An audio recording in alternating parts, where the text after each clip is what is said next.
ਸਤਨਾਮ ਸ੍ਰੀ ਵਾਹਿਗੁਰੂ ਸਾਹਿਬ ਜੀ। ਸ੍ਰੀ ਨਾਨਕ ਅੰਗਦ ਗੁਰੂ ਅਮਰਦਾਸ ਪਦ ਬੰਦ। ਰਾਮਦਾਸ ਅਰਜਨ ਗੁਰੂ ਬਰ ਸ੍ਰੀ ਹਰਗੋਬਿੰਦ। ਹਰੀ ਰਾਏ ਹਰਿ ਕ੍ਰਿਸ਼ਨ ਗੁਰੂ ਤੇਗ ਬਹਾਦਰ ਚੰਦ। ਦਸਵੇਂ ਗੋਬਿੰਦ ਸਿੰਘ ਗੁਰੂ ਨਮੋ ਚਰਨ ਅਰਬਿੰਦ। ਜਿਸ ਮਹਿ ਅੰਮ੍ਰਿਤ ਗਿਆਨ ਹੈ ਮਾਣਕ ਭਗਤ ਵੈਰਾਗ। ਗੁਰੂ ਗ੍ਰੰਥ ਸਾਹਿਬ ਉਦਦ ਬੰਦੋ ਕਰ ਅਨਰਾਗ। ਸ੍ਰੀ ਗੁਰ ਸ਼ਬਦ ਕਮਾਏ ਜਿਨ ਜੀਤੇ ਪੰਚ ਵਿਕਾਰ। ਤਿਨ ਸੰਤਨ ਕੋ ਬੰਦਨਾ ਸਿਰ ਚਰਨਨ ਪਰ ਧਾਰ। ਏਕ ਓੰਕਾਰਾ ਸਤਿਗੁਰੂ ਤਿਹ ਪ੍ਰਸਾਦ ਸਚ ਹੋਏ। ਵਾਹਿਗੁਰੂ ਜੀ ਕੀ ਫਤਿਹ। ਵਿਘਨ ਵਿਨਾਸ਼ਨ ਸੋਏ। ਵਾਹਿਗੁਰੂ ਜੀ ਕੀ ਫਤਿਹ। ਵਿਘਨ ਵਿਨਾਸ਼ਨ ਸੋਏ। ਸਤਨਾਮ ਸ੍ਰੀ ਵਾਹਿਗੁਰੂ ਸਾਹਿਬ ਜੀ।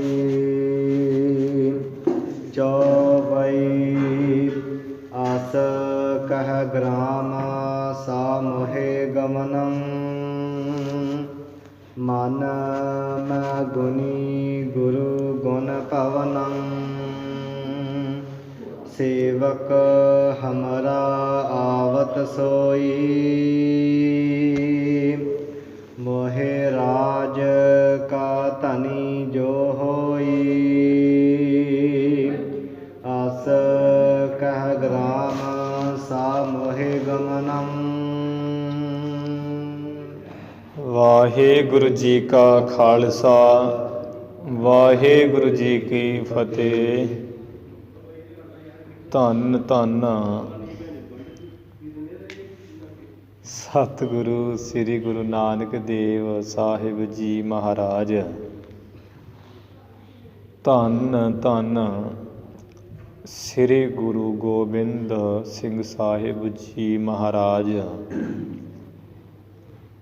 ਦਸੇ ਗੁਰੂ ਸਾਹਿਬਾਨਾਂ ਦੀ ਆਤਮਿਕ ਜੋਤ ਜਾਗਦੀ ਜੋਤ। ਚਵਰ ਛਤਰ ਸਿੰਘਾਸਣ ਤਖਤ ਦੇ ਮਾਲਕ ਜੁਗੋ ਜੁਗ ਅਟਲ ਸ੍ਰੀ ਗੁਰੂ ਗ੍ਰੰਥ ਸਾਹਿਬ ਜੀ ਮਹਾਰਾਜ। ਸਤਿਗੁਰੂ ਜੀ ਦੀ ਸਾਜੀ ਨਵਾਜੀ ਗੁਰੂ ਰੂਪ ਗੁਰੂ ਪਿਆਰੀ ਸਾਧ ਸੰਗਤ ਜੀਓ। ਆਪ ਜੀ ਕਰਮਾਂ ਵਾਲੇ ਵੱਡਿਆਂ ਭਾਗਾਂ ਵਾਲੇ ਹੋ ਜੋ ਸਤਿਗੁਰੂ ਅਰਜਨ ਦੇਵ ਮਹਾਰਾਜ ਜੀ ਦੇ ਪਾਵਨ ਪਵਿੱਤਰ ਸਥਾਨ ਵਿਖੇ ਨਿਤਨੇਮ ਨਾਲ ਗੁਰੂ ਚਰਨਾਂ ਵਿੱਚ ਹਾਜ਼ਰੀਆਂ ਭਰ ਕੇ ਲਾਹੇ ਲੈਂਦੇ ਹੋ। ਗੁਰੂ ਸਾਹਿਬ ਜੀ ਦੀ ਧੁਰ ਕੀ ਬਾਣੀ ਸੋਧਦਾਰ ਰਹਿਰਾਸ ਸਾਹਿਬ ਦੇ ਜਾਪ ਆਪ ਜੀ ਨੇ ਸਰਵਣ ਕੀਤੇ ਹੈ। ਉਸ ਤੋਂ ਉਪਰੰਤ ਗੁਰੂ ਚਰਨਾਂ 'ਚ ਅਰਦਾਸ ਹੋਈ। ਪਾਵਨ ਪਵਿੱਤਰ ਹੁਕਮਨਾਮੇ ਸਰਵਣ ਕਰਕੇ ਲਾਹਾ ਲਿਆ ਹੈ। ਗੁਰੂ ਪਿਆਰੀ ਸਾਧ ਸੰਗਤ ਜੀ, ਅੱਜ ਦਾ ਜਿਹੜਾ ਦਿਨ ਹੈ ਇਹ ਗੁਰੂ ਖਾਲਸੇ ਵਾਸਤੇ ਬੜਾ ਮਹਾਨ ਦਿਨ ਹੈ। ਗੁਰੂ ਘਰ ਦੇ ਸਿਰਲੱਥ ਯੋਧਿਆਂ ਦੀ ਬਹਾਦਰੀ ਦੇ ਸੂਰਮਤਾਈ ਦਾ ਪ੍ਰਤੀਕ, ਖਾਲਸੇ ਪੰਥ ਦੀ ਜਿੱਤ ਦਾ ਅੱਜ ਦਿਨ ਹੈ ਤੇ ਪਾਪੀਆਂ ਦਾ ਖੰਡਨ ਦਾ ਦਿਨ ਹੈ। ਧਰਮੀਆਂ ਕਾ ਜੈਕਾਰ ਕੀਓ ਪਾਪੀਆਂ को दंड दियो है। ਧਰਮੀਆਂ ਦੀ ਜੈਕਾਰ ਗੁਰੂ ਮਹਾਰਾਜ ਨੇ ਕੀਤੀ ਤੇ ਪਾਪੀਆਂ ਨੂੰ ਦੰਡ ਦਿੱਤਾ, ਜੋ ਕਿ ਸਮੇਂ ਸਮੇਂ ਦੇ ਨਾਲ ਹੀ ਗੁਰੂ ਨਾਨਕ ਦੇਵ ਮਹਾਰਾਜ ਜੀ ਦੇ ਘਰ ਨਾਲ ਸਮੇਂ ਦੀਆਂ ਸਰਕਾਰਾਂ, ਰਾਜਨੀਤਿਕ ਲੋਕ ਗੁਰੂ ਘਰ ਨਾਲ ਮੱਥਾ ਲਾਉਂਦੇ ਆਏ ਹੈ ਅਤੇ ਮੱਥਾ ਲਾਉਣ ਵਾਲਿਆਂ ਦਾ ਮਲੀਆ ਮੇਟ ਗੁਰੂ ਘਰ ਦੇ ਯੋਧਿਆਂ ਨੇ ਸਮੇਂ ਸਮੇਂ ਨਾਲ ਜਵਾਬ ਦੇ ਕੇ ਕੀਤਾ ਹੈ। ਕਿਉਂਕਿ ਗੁਰੂ ਭਾਈ ਗੁਰਦਾਸ ਜੀ ਬਚਨ ਹੈ, ਕੁੱਤਾ ਰਾਜ ਬਹਾਲੀਐ ਨਿਤ ਚੱਕੀ ਚੱਟੈ। ਕੁੱਤੇ ਨੂੰ ਰਾਜ 'ਤੇ ਬਹਾ ਦਿੱਤਾ ਜਾਏ, ਉਹਨੂੰ ਕਹਿ ਦਿੱਤਾ ਜਾਵੇ ਵੀ ਤੂੰ ਰਾਜਾ ਹੈ, ਪਰ ਉਹਦੀ ਆਦਤ ਜ਼ੁਬਾਨਾਂ ਮਾਰਨ ਦੀ, ਚੱਕੀ ਦੇ ਆਟੇ ਖਾਣ ਤੋਂ ਜਾਂਦੀ ਨਹੀਂ। ਇਸੇ ਤਰ੍ਹਾਂ ਹੀ ਸਮੇਂ ਸਮੇਂ ਦੇ ਨਾਲ ਜਿਹੜੇ ਹੈ ਹੋਏ ਹੈ, ਜਿਨ੍ਹਾਂ ਨੇ ਵੀ ਗੁਰੂ ਘਰ ਨਾਲ ਮੱਥਾ ਲਾਇਆ, ਸ੍ਰੀ ਹਰਿਮੰਦਰ ਸਾਹਿਬ ਦੀ ਬੇਅਦਬੀ ਕਰਨ ਦੀ ਕੋਸ਼ਿਸ਼ ਕੀਤੀ ਹੈ, ਅਤੇ ਉਹਨਾਂ ਦਾ ਮਲੀਆ ਮੇਟ ਗੁਰੂ ਘਰ ਦੇ ਯੋਧਿਆਂ ਨੇ ਕੀਤਾ ਹੈ ਅਤੇ ਜਵਾਬ ਦਿੱਤਾ ਹੈ। ਜਿਹੜੀ ਕੁਤਾਹੀ ਕੀਤੀ ਹੈ ਉਹਦਾ ਜਵਾਬ ਦੇਣਾ ਅਤੇ ਵੱਖਰਾ ਨਾਲ ਬਣਦੀ ਸਜ਼ਾ ਵੀ ਦਿੱਤੀ ਹੈ, ਭਾਵੇਂ ਉਹ ਨਮਕ ਹਰਾਮੀ, ਹਰਾਮਖੋਰ, ਮੱਸਾ ਰੰਗੜ ਵਰਗਾ ਹੋਵੇ, ਯਹੀਆ ਖਾਨ, ਜਹਾਨ ਖਾਨ, ਅਹਿਮਦ ਸ਼ਾਹ ਅਬਦਾਲੀ, ਇਸੇ ਤਰ੍ਹਾਂ ਭਾਰਤ ਦੀ ਪ੍ਰਧਾਨ ਮੰਤਰੀ ਇੰਦਰਾ ਗਾਂਧੀ, ਸਮੇਂ ਸਮੇਂ ਨਾਲ ਗੁਰੂ ਕੇ ਯੋਧਿਆਂ ਨੇ ਜਵਾਬ ਦਿੱਤੇ ਹੈ ਵੀ ਸੂਰਾ ਸੋ ਪਹਿਚਾਨੀਐ ਜੋ ਲੜੈ ਦੀਨ ਕੇ ਹੇਤ, ਪੁਰਜਾ ਪੁਰਜਾ ਕੱਟ ਮਰੈ ਕਬਹੂ ਨਾ ਛਾਡੈ ਖੇਤ। ਅੱਜ ਦੇ ਦਿਨ 1984 31 ਅਕਤੂਬਰ ਇੰਦਰਾ ਗਾਂਧੀ ਪਾਪਣ ਦਾ ਸੌਦਾ ਗੁਰੂ ਕੇ ਸਿੰਘਾਂ ਨੇ ਲਾਇਆ ਸੀ। ਜਿਹੜੇ ਗੁਰੂ ਕੇ ਪਿਆਰੇ ਗੁਰੂ ਨਾਲ ਅਤਿਅੰਤ ਪ੍ਰੇਮ ਕਰਦੇ ਸੀ ਅਤੇ ਨੌਕਰੀ ਨਾਲ ਬਿਲਕੁਲ ਪ੍ਰੇਮ ਨਹੀਂ ਸੀ ਕਰਦੇ ਅੱਜ ਕੱਲ੍ਹ ਦੇ ਸਿੱਖਾਂ ਵਾਂਗੂ। ਅਤੇ ਸਾਧ ਸੰਗਤ ਜੀ, ਭਾਈ ਕੇਹਰ ਸਿੰਘ, ਭਾਈ ਸਤਵੰਤ ਸਿੰਘ ਅਤੇ ਭਾਈ ਬੇਅੰਤ ਸਿੰਘ ਹੋਣਾ ਦਾ ਅੱਜ ਉਹਨਾਂ ਦੀ ਬਹਾਦਰੀ ਦਾ ਦਿਨ ਹੈ ਅਤੇ ਪਾਪਣ ਦਾ ਸੋਧਣ ਦਾ ਦਿਨ ਹੈ। ਭਾਈ ਕੇਹਰ ਸਿੰਘ DGS&D ਇੱਕ ਮਹਿਕਮਾ ਹੁੰਦਾ ਹੈ ਮਿਲਟਰੀ ਦੇ ਹਥਿਆਰਾਂ ਦੀ ਸਪਲਾਈ ਕਰਨ ਦਾ। ਉਸ ਮਹਿਕਮੇ ਵਿੱਚ ਸਹਾਇਕ ਸਨ, ਉਸ ਮਹਿਕਮੇ ਵਿੱਚ ਮੈਨੇਜਰ ਸਨ ਭਾਈ ਕੇਹਰ ਸਿੰਘ। ਇਹ ਜਿੱਥੇ ਦਫ਼ਤਰ ਪਾਰਲੀਮੈਂਟ, ਸਪਰੀਟ ਪਾਰਲੀਮੈਂਟ, ਉਹਦੇ ਨਾਲ ਹੀ ਇਹਨਾਂ ਦਾ ਦਫ਼ਤਰ ਸੀ ਅਤੇ ਉੱਥੇ ਜਿੱਥੇ ਅੱਜ ਕੱਲ੍ਹ ਸ੍ਰੀ ਬੰਗਲਾ ਸਾਹਿਬ ਗੁਰਦੁਆਰਾ ਸਾਹਿਬ ਸੁਭਾਏਮਾਨ ਹੈ ਅਤੇ ਗੁਰਦੁਆਰਾ ਰਕਾਬਗੰਜ ਸਾਹਿਬ ਸੁਭਾਏਮਾਨ ਹੈ, ਉਹਦੇ ਵਿਚਕਾਰ ਹੀ ਹੈ, ਉਹ ਵੀ ਨਜ਼ਦੀਕ ਹੀ ਪੈਂਦਾ ਪਾਰਲੀਮੈਂਟ। ਅਤੇ ਇਸ ਮਹਿਕਮੇ ਦਾ ਕੰਮ ਹੁੰਦਾ ਵੀ ਮਿਲਟਰੀ ਨੂੰ ਨਵਾਂ ਸਮਾਨ ਦੇਣਾ ਅਤੇ ਪੁਰਾਣਾ ਜਿਹੜਾ ਨਿਲਾਮ ਕਰਨਾ ਉਹ ਲੈ ਲੈਣਾ ਵਾਪਸ। ਉੱਥੇ ਕਮਿਸ਼ਨਾਂ ਖਾਣ ਵਾਲੇ ਜਿਹੜੇ ਆਪਣੇ ਆਪ ਨੂੰ ਪੂਰਾ ਹੀ ਭਾਰਤ ਮਾਤ ਦੀ ਜੈ ਵਾਲੇ ਲੋਕ, ਕਮਿਸ਼ਨਾਂ ਖਾਣ ਵਾਲੇ ਬੜੀ ਉਹ ਮਾਇਆ ਕਮਾਉਂਦੇ ਸੀ। ਪਰ ਭਾਈ ਕੇਹਰ ਸਿੰਘ ਨੇ ਇਮਾਨਦਾਰੀ ਨਾਲ ਨੌਕਰੀ ਆਪਣੀ ਕੀਤੀ, ਜੋ ਗੁਰੂ ਘਰ ਕੇ ਸਿੱਖ ਸਨ, ਅੰਮ੍ਰਿਤਧਾਰੀ ਅਤੇ ਨਿਤਨੇਮੀ ਪੂਰੇ ਸਨ। ਜੇ ਚਾਹੁੰਦੇ ਤਾਂ ਇਹ ਵੀ ਬੜਾ ਪੈਸਾ ਕਮਾ ਸਕਦੇ ਸੀ, ਪਰ ਜਿਹੜੇ ਗੁਰੂ ਕੇ ਪਿਆਰੇ ਸਿੱਖ ਉਹ ਇਮਾਨਦਾਰੀ ਨਾਲ ਹੀ 10 ਨੌਂ ਦੀ ਕਿਰਤ ਕਰਕੇ ਖਾਂਦੇ, ਉਹ ਮੂੰਹ ਮੇ ਰਾਮ ਰਾਮ ਬਗਲ ਛੁਰੀ ਵਾਲੇ ਨਹੀਂ ਹੁੰਦੇ। ਭਾਈ ਕੇਹਰ ਸਿੰਘ ਉੱਥੇ ਡਿਊਟੀ ਕਰਦੇ ਸਨ ਜਦੋਂ 3, 4, 5, 6, 7, 8, 9 ਜੂਨ ਤੱਕ ਸ੍ਰੀ ਹਰਿਮੰਦਰ ਸਾਹਿਬ ਦੀ ਬੇਅਦਬੀ ਹੁੰਦੀ ਰਹੀ, ਸ੍ਰੀ ਅਕਾਲ ਤਖ਼ਤ ਸਾਹਿਬ ਨੂੰ ਢਾਇਆ। 6 ਜੂਨ ਨੂੰ ਤਾਂ ਵੱਡਾ ਅਟੈਕ ਸੀ, 7, 8 ਨੂੰ ਵੀ ਗੋਲੀਆਂ ਚੱਲਦੀਆਂ ਰਹੀਆਂ ਇੱਥੇ। ਜਦੋਂ ਅਟੈਕ ਹੋਇਆ ਤਾਂ ਇਸ ਗੱਲ ਦਾ ਸਦਮਾ ਭਾਈ ਕੇਹਰ ਸਿੰਘ ਦੇ ਦਿਲ 'ਤੇ ਬੜਾ ਲੱਗਾ। ਇੰਨਾ ਦੁੱਖ, ਇੰਨਾ ਕਿਸ ਨੂੰ ਦੁੱਖ ਆਪਣੇ ਘਰ ਦਾ ਨਹੀਂ ਹੁੰਦਾ ਜਿੰਨਾ ਭਾਈ ਕੇਹਰ ਸਿੰਘ ਨੂੰ ਗੁਰੂ ਘਰ ਦਾ ਸੀ। ਜਿਹੜੇ ਗੁਰੂ ਨਾਲ ਪ੍ਰੇਮ ਕਰਦੇ ਉਹਨਾਂ ਨੂੰ ਗੁਰੂ ਘਰ ਦਾ ਹੀ ਦੁੱਖ ਹੁੰਦਾ, ਆਪਣੇ ਘਰ ਦਾ ਦੁੱਖ ਨਹੀਂ ਹੁੰਦਾ ਉਹਨਾਂ ਨੂੰ। ਭਾਈ ਕੇਹਰ ਸਿੰਘ ਦਾ ਇੰਨਾ ਸਦਮਾ ਲੱਗਾ ਇਹ ਗੱਲ ਦਾ ਵੀ ਹਰਿਮੰਦਰ ਸਾਹਿਬ ਸਾਡੀ ਦੀ ਬੇਅਦਬੀ ਕੀਤੀ ਹੈ, ਅਤੇ ਦਫ਼ਤਰ 'ਚ ਹੋਣ ਭਾਵੇਂ ਆਪਣੇ ਘਰ 'ਚ, ਜਿਹੜਾ ਇਹਨਾਂ ਨੂੰ ਮਿਲਿਆ ਕਰਨਾ ਇਹਨਾਂ ਉਹਨੂੰ ਕਹਿਣ ਲੱਗ ਪੈਣਾ, ਕਿਉਂਕਿ ਬਹੁਤ ਹੀ ਸਿੱਖਾਂ ਦਾ ਹੀ ਆਉਣ ਜਾਣ ਸੀ ਇਹਨਾਂ ਦੇ ਦਫ਼ਤਰ 'ਚ।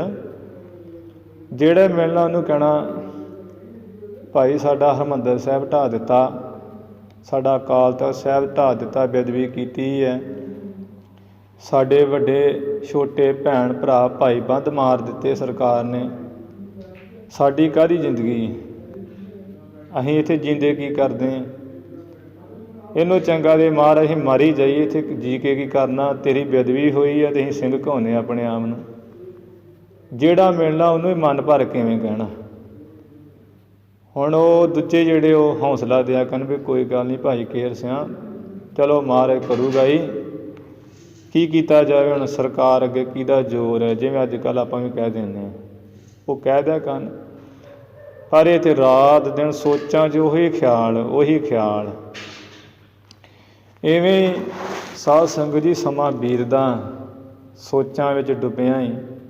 ਇਹਨਾਂ ਦਾ ਇਹ ਨਿਯਮ ਸੀ ਵੀ ਸਵੇਰੇ ਡਿਊਟੀ 'ਤੇ ਆਉਣ ਤੋਂ ਪਹਿਲਾਂ ਸ੍ਰੀ ਬੰਗਲਾ ਸਾਹਿਬ ਮੱਥਾ ਟੇਕਣਾ, ਅਤੇ ਜਦੋਂ ਦੁਪਹਿਰ ਹੋਣੀ ਅਤੇ ਲੰਚ ਟਾਈਮ ਰਕਾਬਗੰਜ ਮੱਥਾ ਟੇਕਣਾ ਜਾ ਕੇ। ਉੱਥੇ ਮੱਥਾ ਟੇਕ ਕੇ ਅਤੇ ਐਵੇਂ ਗੁਰੂ ਘਰ ਦਾ ਆਸਰਾ ਲੈਂਦੇ ਰਹਿਣਾ, ਮਨ ਭਰਿਆ ਰਹਿਣਾ 24 ਘੰਟੇ ਹੀ ਵੀ ਕਿਸ ਦਿਨ ਸਾਡਾ ਦਿਨ ਹੀ ਮਹਾਰਾਜ ਆਊਗਾ। ਅਤੇ ਸਾਧ ਸੰਗਤ ਜੀ ਇੱਕ ਦਿਨ ਦੀ ਗੱਲ, ਕਹਿੰਦੇ ਦੁਪਹਿਰੇ ਭਾਈ ਕੇਹਰ ਸਿੰਘ ਬੰਗਲਾ ਸਾਹਿਬ ਗਏ ਆ। ਉੱਥੇ ਨਿਸ਼ਾਨ ਸਾਹਿਬ ਦੇ ਥੜੇ ਸਾਹਿਬ ਕੋਲ ਬੜੀ ਸੰਗਤ ਦੀ ਭੀੜ ਲੱਗੀ। ਸੰਗਤ ਸਾਰੀ ਭੀੜ ਲੱਗੀ ਐ ਵੇਖ ਰਹੇ, ਗੱਲਾਂ ਕਰੀ ਜਾਂਦੇ ਆ। ਭਾਈ ਕੇਹਰ ਸਿੰਘ ਨੇ ਵੇਖਿਆ ਵੀ ਕੀ ਹੈ। ਜਦੋਂ ਗਾਂਹ ਹੋ ਕੇ ਵੇਖਿਆ ਤੇ ਬੜਾ ਹੀ ਸੋਹਣਾ ਬਾਜ ਥੜਾ ਸਾਹਿਬ 'ਤੇ ਬੈਠਾ ਹੋਇਆ। ਬਾਜ ਨੂੰ ਵੇਖਿਆ ਭਾਈ ਕੇਹਰ ਸਿੰਘ ਨੇ ਭਰੀਆਂ ਅੱਖਾਂ ਨਾਲ, ਅਤੇ ਅੱਗੋਂ ਬਾਜ ਨੇ ਵੀ ਭਾਈ ਕੇਹਰ ਸਿੰਘ ਵੱਲ ਬੜਾ ਵੇਖਿਆ। ਭਾਈ ਕੇਹਰ ਸਿੰਘ ਨੇ ਮਨ 'ਚ ਸਮਝ ਲਈ ਵੀ ਇਹ ਜ਼ਰੂਰ ਦਸਵੇਂ ਪਾਤਸ਼ਾਹ ਮਹਾਰਾਜ ਜੀ ਦਾ ਬਾਜ ਹੈ, ਇਹ ਸਾਨੂੰ ਗੁਰੂ ਕਾ ਬਾਜ ਸੁਨੇਹਾ ਹੀ ਦੇਣ ਆਇਆ ਵੀ ਤੁਸੀਂ ਸਿੱਖ ਇੱਥੇ ਤੁਰੇ ਫਿਰਦੇ ਕੀ ਕਰਦੇ ਹੋ। ਭਾਈ ਕੇਹਰ ਸਿੰਘ ਇਹ ਵੇਖ ਕੇ ਅਤੇ ਘਰ 'ਤੇ ਆ ਗਏ। ਉਹ ਮਨ 'ਚ ਬਾਜ ਦਾ ਖਿਆਲ ਉਸੇ ਤਰ੍ਹਾਂ ਹੀ ਪੱਕੀ ਧਾਰਨਾ ਹੀ ਕਰ ਲਈ। ਰਾਤ ਸੋਚਦਿਆਂ ਵੀ ਦਸਵੇਂ ਪਾਤਸ਼ਾਹ ਦੇ ਬਾਜ ਸਾਨੂੰ ਸੁਨੇਹਾ ਹੀ ਆਇਆ ਵੀ ਤੁਸੀਂ ਗੁਰੂ ਕੇ ਸਿੱਖ ਹੋ ਕਿ ਕੀ ਕਰਦੇ। ਅਤੇ ਇੱਧਰੋਂ ਜੋ ਭਾਈ ਬੇਅੰਤ ਸਿੰਘ ਹੈ, ਇਹ ਇੰਦਰਾ ਗਾਂਧੀ ਦੇ ਪ੍ਰਧਾਨ ਮੰਤਰੀ ਜੋ ਸੀ, ਇਹਦਾ ਸਿਕਿਉਰਟੀ ਗਾਰਡ ਸੀ, ਮੇਨ ਇੰਚਾਰਜ ਸੀ ਸਿਕਿਉਰਟੀ ਦਾ, ਭਾਵ ਡਿਊਟੀਆਂ ਲਾਉਣੀਆਂ ਇਹਨਾਂ ਦੇ ਹੱਥ ਵਿੱਚ ਸੀ। ਅਤੇ ਇਹ ਹੁਣ ਇਹ ਭਾਈ ਬੇਅੰਤ ਸਿੰਘ ਦੇ ਭਾਈ ਕੇਹਰ ਸਿੰਘ ਰਿਸ਼ਤੇ ਵਜੋਂ ਫੁੱਫੜ ਸਨ ਸਕੇ, ਅਤੇ ਆਪੋ ਵਿੱਚ ਹੀ ਮਿਲਦੇ ਜੁਲਦੇ ਰਹਿੰਦੇ। ਉਹ ਫਿਰ ਜਦੋਂ ਮਿਲੇ ਉਸੇ ਦਿਨ ਜਿੱਦਣ ਭਾਈ ਕੇਹਰ ਸਿੰਘ ਨੇ ਬਾਜ ਵੇਖਿਆ, ਸ਼ਾਮ ਵੇਲੇ ਹੀ ਭਾਈ ਬੇਅੰਤ ਸਿੰਘ ਮਿਲਿਆ। ਅਤੇ ਭਾਈ ਬੇਅੰਤ ਸਿੰਘ ਕਹਿੰਦਾ, ਫੁੱਫੜ ਜੀ ਤੁਸੀਂ ਉਦਾਸ ਬੜੇ ਰਹਿੰਦੇ, ਕੀ ਗੱਲ ਹੈ। ਕਹਿੰਦੇ ਵੀ ਬੇਅੰਤ ਸਿੰਘ ਤੇਰੇ ਨਾਲ ਗੱਲ ਕਰਨੀ ਬੜੀ ਜ਼ਰੂਰੀ। ਕਹਿੰਦੇ ਵੀ ਹਾਂਜੀ ਦੱਸੋ। ਕਹਿੰਦੇ ਗੱਲ ਜ਼ਰੂਰੀ ਇਹ ਹੀ ਹੈ ਕਿ ਬੇਅੰਤ ਸਿੰਘ ਬਹੁਤ ਦਿਨ ਹੋ ਗਏ ਆ, ਸ੍ਰੀ ਬੰਗਲਾ ਸਾਹਿਬ ਇੱਕ ਬਾਜ ਆਉਂਦਾ ਬੜੇ ਸੋਹਣੇ ਰੂਪ ਵਾਲਾ, ਉਹ ਥੜਾ ਸਾਹਿਬ ਦੇ ਕਿੰਨਾ ਸਮਾਂ ਬੈਠਾ ਰਹਿੰਦਾ, ਅਤੇ ਸੰਗਤ ਦੇ ਵੱਖੋ ਵੱਖਰੇ ਵਿਚਾਰ ਆ ਉਹਦੇ ਬਾਰੇ ਵੀ ਕਿਉਂ ਆਉਂਦਾ ਉਹ। ਅਤੇ ਮੈਂ ਤਾਂ ਇਹੀ ਸਮਝਦਾ, ਮੇਰੇ ਮਤ ਅਨੁਸਾਰ ਵੀ ਦਸਵੇਂ ਪਾਤਸ਼ਾਹ ਦਾ ਹੀ ਬਾਜ ਹੈ, ਅਤੇ ਉਹ ਸਾਨੂੰ ਸੁਨੇਹਾ ਹੀ ਦੇਣ ਆਇਆ ਹੈ। ਭਾਈ ਬੇਅੰਤ ਸਿੰਘ ਨੇ ਕੋਈ ਬਹੁਤਾ ਗੌਰ ਨਹੀਂ ਕੀਤਾ। ਕਹਿੰਦੇ ਫੁੱਫੜ ਜੀ ਕਿਹੋ ਜਿਹੀਆਂ ਗੱਲਾਂ ਕਰਦੇ ਹੋ, ਤੁਹਾਨੂੰ ਕਿਵੇਂ ਪਤਾ ਵੀ ਬਾਜ ਜਿਹੜਾ ਹੈ ਸਾਨੂੰ ਸੁਨੇਹਾ ਦੇਣ ਆਇਆ। ਛੱਡੋ ਪਰ ਇਹੋ ਜਿਹੇ ਖਿਆਲ, ਐਵੇਂ ਨਾ ਚਿੰਤਾ ਕਰਿਆ ਕਰੋ। ਕਹਿੰਦੇ ਵੇਖ ਬੇਅੰਤ ਸਿੰਘ ਤੂੰ ਸਮਝ, ਅੱਜ ਇਸ ਇੰਦਰਾ ਗਾਂਧੀ ਦੇ ਵਾਸਤੇ ਤੁਸੀਂ ਆਪਣੀਆਂ ਛਾਤੀਆਂ ਲੋਹੇ ਵਾਂਗ ਤਾਣ ਕੇ ਪਹਿਰੇ ਦਿੰਦੇ, ਉਹਦੀ ਰੱਖਿਆ ਕਰਦੇ ਫਿਰਦੇ। ਉਹਨੇ ਆਪਣੇ ਹਰਿਮੰਦਰ ਸਾਹਿਬ ਦੀ ਤਬਾਹੀ ਕੀਤੀ ਹੈ, ਬੇਦੋਸ਼ੇ ਆਪਣੇ ਇਸ ਭਰਾ ਮਾਰੇ ਹੈ, ਅਤੇ ਗੁਰੂ ਕਾ ਅਕਾਲ ਤਖ਼ਤ ਸਾਹਿਬ ਢਾਇਆ ਹੈ। ਇਵੇਂ ਤੂੰ ਸਮਝ, ਇਹ 10ਵੇਂ ਪਾਤਸ਼ਾਹ ਦੇ ਬਾਜ ਹੈ। ਭਾਈ ਬੇਅੰਤ ਸਿੰਘ ਕਹਿੰਦਾ ਫੁੱਫੜ ਜੀ ਜੇ ਉਹ ਬਾਜ 10ਵੇਂ ਪਾਤਸ਼ਾਹ ਦਾ ਸੁਨੇਹਾ ਲੈ ਕੇ ਆਇਆ ਤਾਂ ਮੈਂ ਕਹਿੰਦਾ ਵੀ ਫਿਰ ਉਹ ਜਿੱਥੇ ਸਾਡੀ ਡਿਊਟੀ ਚੱਲਦੀ ਉੱਥੇ ਕਿਉਂ ਨਹੀਂ ਆਉਂਦਾ। ਉਹ ਬਾਜ ਉੱਥੇ ਆਵੇ ਮੈਂ ਤਾਂ ਮੰਨਾਂ ਇਹ 10ਵੇਂ ਪਾਤਸ਼ਾਹ ਦਾ ਬਾਜ ਸਾਨੂੰ ਸੁਨੇਹਾ ਦਿੰਦਾ ਫਿਰਦਾ। ਕਹਿੰਦੇ ਕੋਈ ਨਹੀਂ ਜੇ ਗੁਰੂ ਨੂੰ ਭਾਇਆ ਤਾਂ ਬਾਜ ਉੱਥੇ ਵੀ ਆ ਜਾਊਗਾ। ਕਹਿੰਦੇ ਉਹ 2-4 ਦਿਨ ਹੀ ਲੰਘੇ ਹੈ। ਭਾਈ ਬੇਅੰਤ ਸਿੰਘ ਇੰਦਰਾ ਗਾਂਧੀ ਦੀ ਕੋਠੀ ਦੇ ਉੱਥੇ ਸਾਰੀ ਡਿਊਟੀ ਸੀ ਇੰਚਾਰਜ ਪੁਣੇ ਦੀ। ਉਹ ਤਾਂ ਕਿਤੇ ਵੇਖਿਆ ਤੇ ਬਾਜ ਇੰਦਰਾ ਗਾਂਧੀ ਦੀ ਕੋਠੀ 'ਤੇ ਉੱਡਦਾ ਫਿਰ ਰਿਹਾ ਹੈ। ਜਦੋਂ ਬਾਜ ਉੱਡਦਾ ਵੇਖਿਆ ਮਨ 'ਚ ਸੋਚਿਆ ਵੀ ਇਹ ਉਹੀ ਬਾਜ ਹੈ ਜਿਹਦੇ ਬਾਰੇ ਸਾਡੇ ਫੁੱਫੜ ਜੀ ਗੱਲ ਕਰ ਰਹੇ ਸਨ। ਫਿਰ ਸਾਧ ਸੰਗਤ ਜੀ ਮਨ 'ਚ ਇਹ ਗੱਲ ਆ ਗਈ ਵੀ ਜੇ ਤੇ 10ਵੇਂ ਪਾਤਸ਼ਾਹ ਦਾ ਬਾਜ ਹੈ ਤੇ ਮੇਰੇ ਮੋਢੇ 'ਤੇ ਆ ਕੇ ਬਵੇਂ। ਇਹ ਭਾਈ ਬੇਅੰਤ ਸਿੰਘ ਨੇ ਸੋਚਿਆ। ਆਪ ਸਿਕਿਉਰਟੀ ਗਾਰਡਾਂ ਨਾਲ ਗੱਲਾਂ ਬਾਤਾਂ ਕਰਨ ਲੱਗ ਪਏ। ਹਜੇ ਇਹਨਾਂ ਖਿਆਲ ਕੀਤਾ, ਗੱਲਾਂ ਸ਼ੁਰੂ ਕੀਤੀਆਂ, ਥੋੜ੍ਹੇ ਸਮੇਂ ਬਾਅਦ ਹੀ ਕਹਿੰਦੇ ਉਹ ਬਾਜ ਜਿਹੜਾ ਨਾ ਮੋਢੇ 'ਤੇ ਆ ਕੇ ਬਹਿ ਗਿਆ। ਫਿਰ ਤੇ ਮਨ ਵਿੱਚ ਇੰਨੀ ਪ੍ਰਸੰਨਤਾ ਹੋਈ ਹੱਦ ਹੀ ਨਾ ਕੋਈ ਰਹੀ ਵੀ ਗੁਰੂ ਮਹਾਰਾਜ ਤੇ ਆਪਣੇ ਵੱਲ ਹੈ, ਫਿਰ ਦੇਰੀ ਕਾਹਦੀ। ਇਹ ਗੱਲ ਭਾਈ ਸਤਵੰਤ ਸਿੰਘ ਨੂੰ ਦੱਸੀ ਵੀ ਸਤਵੰਤ ਸਿਆਂ ਐਵੇਂ ਉਹ ਗੱਲਾਂ ਵਿੱਚ ਹੀ ਗੱਲ ਖੋਲ੍ਹੀ ਹੈ ਵੀ ਸਤਵੰਤ ਸਿਆਂ ਐਵੇਂ ਗੁਰੂ ਮਹਾਰਾਜ ਘਰ ਦੀ ਬੇਅਦਬੀ ਹੋਈ ਹੈ। ਕਹਿੰਦੇ ਹਾਂਜੀ ਹੋਈ ਹੈ, ਕੀ ਕਰ ਸਕਦੇ ਹਾਂ, ਸਰਕਾਰ ਅੱਗੇ ਕਾਹਦਾ ਜ਼ੋਰ, ਆਪਣਾ ਕੀ ਹੋ ਸਕਦਾ ਹੁਣ। ਉਹ ਮਨ ਜਿਹਾ ਭਰ ਕੇ ਕਿਹਾ। ਉਹ ਗੱਲਾਂ ਵਿੱਚ ਹੀ ਜਨਾਜ਼ਾ ਦਿੱਤਾ ਵੀ ਬੇਅੰਤ ਸਿੰਘ ਜਿਵੇਂ ਤੂੰ ਹੁਕਮ ਕਰੇਗਾ ਉਵੇਂ ਕੀਤਾ ਜੋ, ਹੁਣ ਤੂੰ ਤਿਆਰ ਹੋ, ਫਿਰ ਅਸੀਂ ਤਿਆਰ ਹੀ ਹਾਂ। ਅਤੇ ਇਹ ਜਿਹੜੀ ਗੱਲ ਭਾਈ ਬੇਅੰਤ ਸਿੰਘ ਨੇ ਫਿਰ ਭਾਈ ਕੇਹਰ ਸਿੰਘ ਹੁਣਾਂ ਕੋਲ ਜਾ ਕੇ ਕੀਤੀ। ਭਾਈ ਬੇਅੰਤ ਸਿੰਘ ਨੇ ਸਤਵੰਤ ਸਿੰਘ ਨੇ ਜਾ ਕੇ ਫੁੱਫੜ ਜੀ ਐਵੇਂ ਉਹ ਬਾਜ ਮੋਢੇ 'ਤੇ ਆ ਕੇ ਬੈਠਾ ਸਹਾਰਾ ਦਿੱਤਾ ਅਤੇ ਕਾਰਜ ਕਰਨਾ ਚਾਹੀਦਾ। ਭਾਈ ਕੇਹਰ ਸਿੰਘ ਨੇ ਕਿਹਾ ਵੀ ਬੇਅੰਤ ਸਿਆਂ ਜਲਦੀਬਾਜ਼ੀ ਕੋਈ ਨਹੀਂ ਕਰਨੀ, ਨਾਮ ਸਿੰਘ ਰਖਾ ਲਿਆ ਜੇ ਸਿੰਘ ਨਹੀਂ ਪੂਰੇ ਹੋਏ। ਪਹਿਲਾਂ ਜਾ ਕੇ ਖੰਡੇ ਬਾਟੇ ਦਾ ਅੰਮ੍ਰਿਤ ਛਕੋ, ਤੁਸੀਂ ਸ੍ਰੀ ਹਰਿਮੰਦਰ ਸਾਹਿਬ ਦਰਸ਼ਨ ਕਰਕੇ ਆਓ, ਫਿਰ ਗੱਲ ਕਰਾਂਗੇ ਵੀ ਕੀ ਕਰਨਾ। ਫਿਰ ਉੱਥੇ ਜਿਹੜਾ ਦਿੱਲੀ ਗੁਰਦੁਆਰਾ ਪੁਰਮ ਸੈਕਟਰ 6 ਵਿੱਚ ਹੈ, ਉੱਥੇ ਜਾ ਕੇ ਖੰਡੇ ਬਾਟੇ ਦਾ ਅੰਮ੍ਰਿਤ ਭਾਈ ਸਤਵੰਤ ਸਿੰਘ ਨੇ ਅਤੇ ਭਾਈ ਬੇਅੰਤ ਸਿੰਘ ਨੇ ਛਕਿਆ ਹੈ। ਵਾਰੀ ਛੁੱਟੀ ਲੈ ਕੇ ਬਹਾਨੇ ਨਾਲ ਸ੍ਰੀ ਹਰਿਮੰਦਰ ਸਾਹਿਬ ਦਰਸ਼ਨ ਕੀਤੇ ਆ ਗਏ। ਜਦੋਂ ਇੱਥੇ ਦਰਸ਼ਨ ਕੀਤੇ ਹੈ, ਅਕਾਲ ਤਖ਼ਤ ਸਾਹਿਬ ਦੀ ਬੇਅਦਬੀ ਹੋਈ ਵੇਖ ਕੇ, ਹਰਿਮੰਦਰ ਸਾਹਿਬ ਦੀ ਬੇਅਦਬੀ ਹੋਈ ਵੇਖ ਕੇ, ਤਬਾਹੀ ਵੇਖ ਕੇ ਬੜਾ ਮਨ ਭਰਿਆ ਹੈ। ਫੁੱਟ ਕੇ ਭਾਈ ਬੇਅੰਤ ਸਿੰਘ ਸਤਵੰਤ ਸਿੰਘ ਦੋਵੇਂ ਰੋਏ ਹੈ। ਸ੍ਰੀ ਅਕਾਲ ਤਖ਼ਤ ਸਾਹਿਬ ਬੰਨੀ ਮੁੱਖ ਕਰਕੇ ਕਿਹਾ, ਹੈ ਮਹਾਰਾਜ ਸੱਚਾ ਪਾਤਸ਼ਾਹ ਸਿੰਘ ਕਹਾਉਂਦੇ ਆ ਤੁਹਾਡੇ, ਅਤੇ ਤੁਹਾਡੇ ਕਹਿ ਦੀ ਬੇਅਦਬੀ ਹੋਈ ਹੈ, ਸਾਡਾ ਅਕਾਲ ਤਖ਼ਤ ਸਾਹਿਬ ਢਾਹਤਾ, ਮਹਾਰਾਜ ਜਿਉਂਦੇ ਕਰਦੇ ਅਤੇ ਮਾਰੀ ਜਾਈਏ ਉਹਨੂੰ ਚੰਗੇ। ਇਵੇਂ ਮਨ ਭਰ ਕੇ ਅਰਦਾਸ ਕੀਤੀ, ਸੱਚਾ ਪਾਤਸ਼ਾਹ ਛੇਵੇਂ ਪਾਤਸ਼ਾਹ ਮੀਰੀ ਪੀਰੀ ਦੇ ਮਾਲਕ ਤੁਸੀਂ ਕਿਰਪਾ ਕਰੋ ਕਿ ਜੋ ਗੁਰੂ ਘਰ ਦੀ ਪਾਪਣ ਇੰਦਰਾ ਗਾਂਧੀ ਦਾ ਸੌਦਾ ਲਾਈਏ, ਇਹਨੂੰ ਸਜ਼ਾ ਦੇਈਏ ਬਣ ਜੀ। ਇਹ ਅਰਦਾਸ ਕਰਕੇ ਆਪਣੀ ਡਿਊਟੀਆਂ 'ਤੇ ਆ ਗਏ ਹੈ। ਜਦੋਂ ਇੱਥੇ ਆਏ ਫਿਰ ਉਹ ਸਤਵੰਤ ਸਿੰਘ ਨੇ ਵੈਸੇ ਢੰਡੋਲਿਆ ਹੈ ਬੇਅੰਤ ਸਿੰਘ ਨੂੰ ਵੀ ਕਿੱਥੋਂ ਬੋਲਦਾ ਹੈ। ਕਹਿੰਦਾ ਵੀ ਹਾਂ ਬੇਅੰਤ ਸਿੰਘ ਕਿਵੇਂ ਕਰਨੀ ਚਾਹੀਦੀ ਹੈ, ਕੀ ਸੋਚਿਆ। ਕਹਿੰਦੇ ਵੀ ਅੱਜ ਆਪਾਂ ਰੋਟੀ ਘਰ ਨਹੀਂ ਖਾਣੀ, ਆਪੋ ਆਪਣੇ ਕੁਆਟਰਾਂ 'ਚ ਆਪਾਂ ਫੁੱਫੜ ਜੀ ਦੇ ਘਰੇ ਖਾਣੀ। ਭਾਈ ਕੇਹਰ ਸਿੰਘ ਦੇ ਕੁਆਟਰ 'ਚ ਆਏ। ਇੱਥੇ ਮਿਲ ਜੁਲ ਕੇ ਗੱਲਬਾਤ ਕੀਤੀ, ਪ੍ਰਸ਼ਾਦਾ ਛਕਿਆ।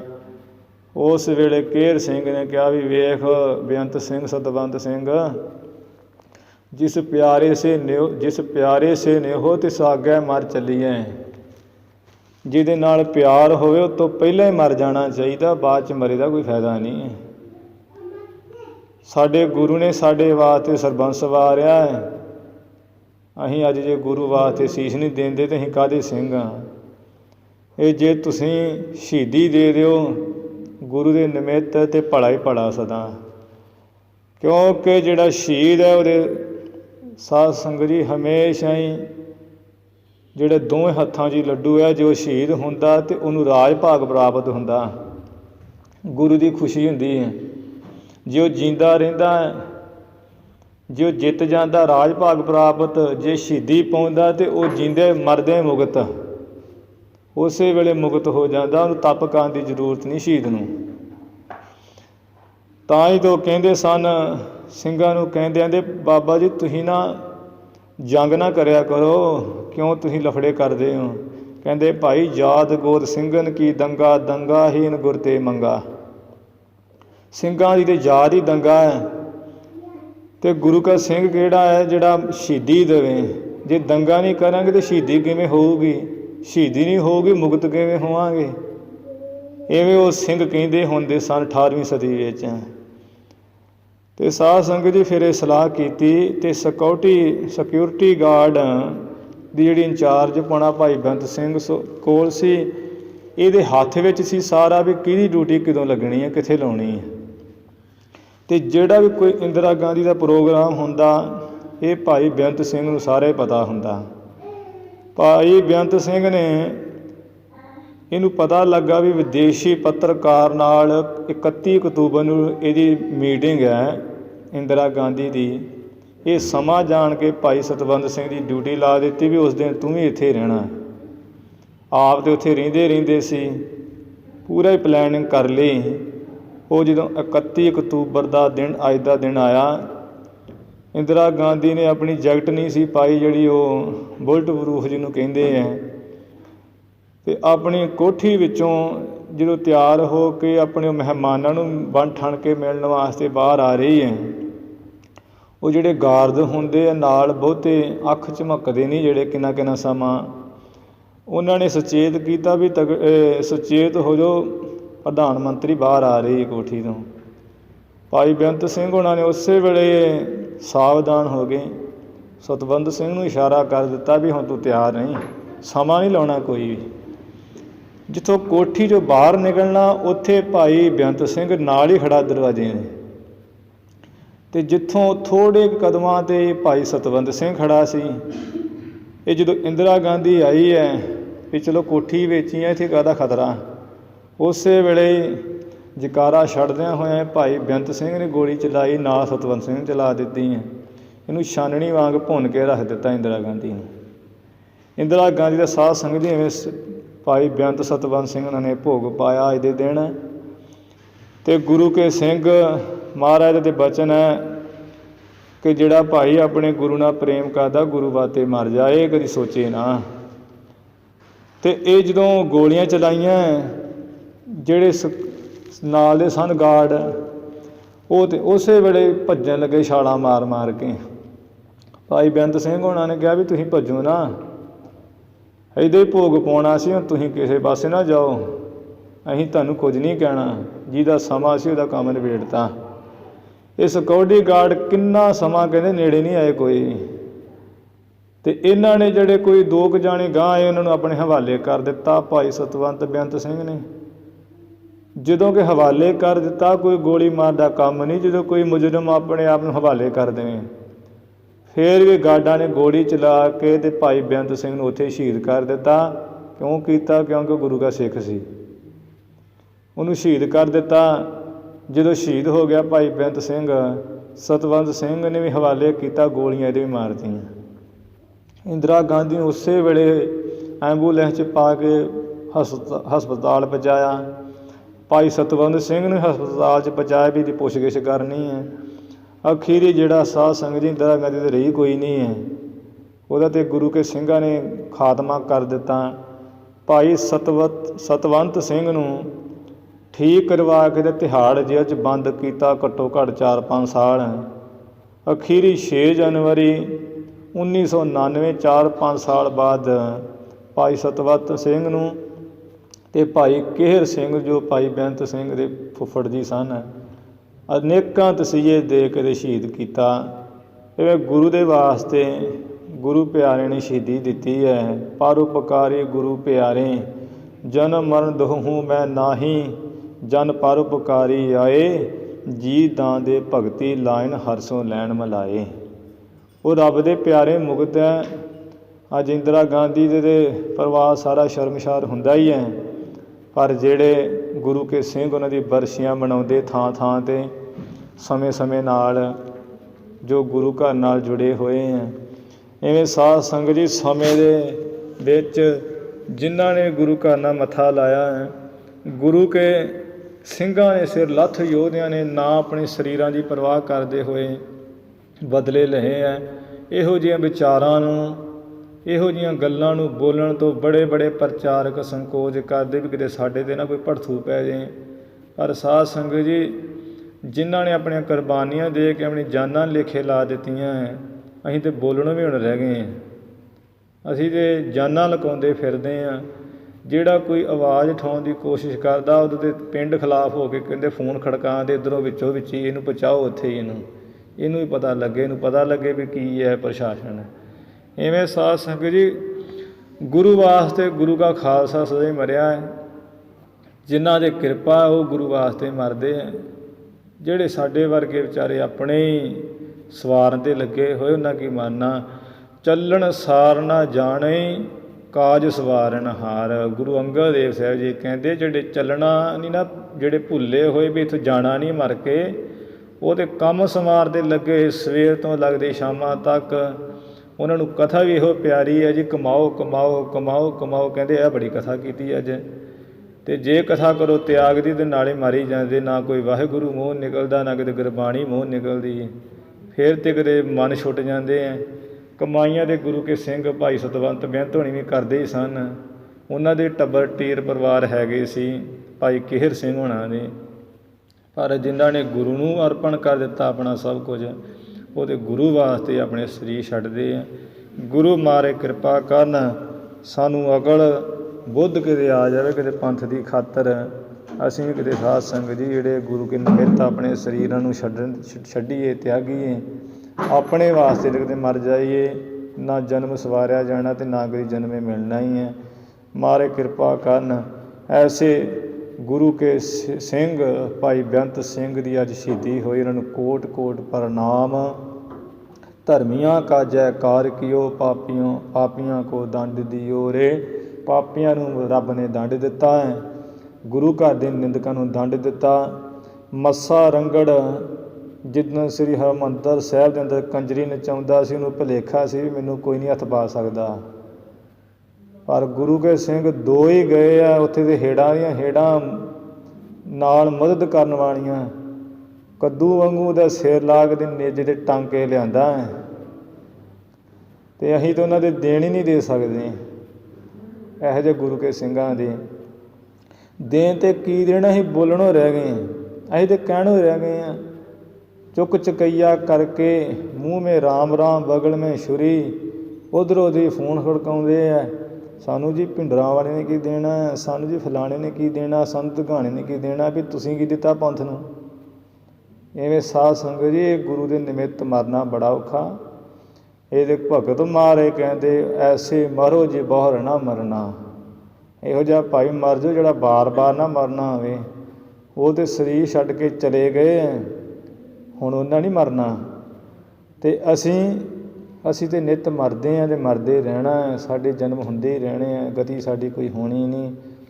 ਉਂਝ ਅਸੀਂ ਬੜੇ ਆਪਣੇ ਆਪ ਨੂੰ ਕਹਾਉਂਦੇ ਹਾਂ। ਗੁਰੂ ਮਾਰੇ ਕਿਰਪਾ ਕਰਨ ਸਾਨੂੰ ਅਕਲ ਬੁੱਧ ਆ ਸਕੇ, ਜਿਸ ਕਰਕੇ ਸਾਡਾ ਲੋਕ ਸੁਖੀਏ ਪਰ ਲੋਕ ਸੁਹੇਲੇ ਹੋ ਸਕੇ। ਇੱਕ ਵਾਰ ਫਿਰ ਗੁਰੂ ਕੇ ਪਿਆਰੇ ਸਿੰਘਾਂ ਸ਼ਹੀਦਾਂ ਨੂੰ ਕੋਟਾਨ ਕੋਟ ਨਮਸਕਾਰ, ਕੋਟਾਨ ਕੋਟ ਪ੍ਰਣਾਮ, ਜਿਨ੍ਹਾਂ ਨੇ ਗੁਰੂ ਵਾਸਤੇ ਆਪਣੀਆਂ ਜਾਨਾਂ ਕੁਰਬਾਨ ਕੀਤੀਆਂ। ਅਤੇ ਪਾਪੀ ਗੁਰੂ ਘਰ ਦੇ ਨਿੰਦਕਾਂ ਨੂੰ ਸੋਧੇ ਲਾਏ ਹੈ। ਸਮੇਂ ਸਮੇਂ ਨਾਲ ਬਹੁਤ ਵਿਗੜੇ ਤਿਗੜੇ ਆਏ ਹੈ ਗੁਰੂ ਕੇ ਪੰਥ ਨੂੰ ਖਤਮ ਕਰਨ ਵਾਲੇ। ਇਹ ਤਾਂ ਉਸ ਦਿਨ ਖਤਮ ਨਾ ਹੋਇਆ ਜਿੱਦਣ 80 ਰੁਪਈਏ ਇੱਕ ਸਿਰ ਦੇ ਰੱਖੇ ਸੀ ਅਤੇ 80 ਰੁਪਈਏ ਲਓ ਅਤੇ ਸਿਰ ਦਿਓ, ਐਵੇਂ ਉਹ ਨਾਮ ਰੱਖੇ ਸੀ। ਅਤੇ ਜਿਹੜੇ ਝੂਠੇ ਕੰਮ ਚਲਾਊ ਸਿੱਖ ਮਜੀਠੇ ਆਦਿਕ ਦੇ, ਇੱਥੇ ਜੰਡਿਆਲੀਏ, ਰਾਜਾ ਸਾਂਸੀ ਦੇ ਕੁਝ, ਉਹਨਾਂ ਨੇ ਇਸ ਗੁਰੂ ਕੇ ਸਿੰਘਾਂ ਨੂੰ ਬਾਣੇ ਵਾਲੇ ਨੂੰ ਫੜਾ ਕੇ ਮਰਵਾਇਆ ਸੀ। ਅਤੇ ਉਹ ਪਰ ਸਿੰਘ ਨਹੀਂ ਖਤਮ ਹੋਏ। ਸਿੰਘ ਗੁਰੂ ਕੇ ਖਤਮ ਉਦੋਂ ਨਾ ਹੋਏ ਜਦੋਂ ਇਹ ਐਲਾਨ ਕੀਤਾ ਸੀ ਪੂਰੇ ਪੰਜਾਬ 'ਚ, ਇਲਾਕੇ 'ਚ, ਸਿਰ ਪਰ ਹੋਵੇ ਜਿਨਕੇ ਕੇਸ, ਰਹਿਣ ਨਾ ਦੇਹੋਂ ਆਪਣੇ ਦੇਸ। ਇਹ ਜ਼ਕਰੀਆ ਖਾਨ ਕਹਿੰਦਾ ਸੀ।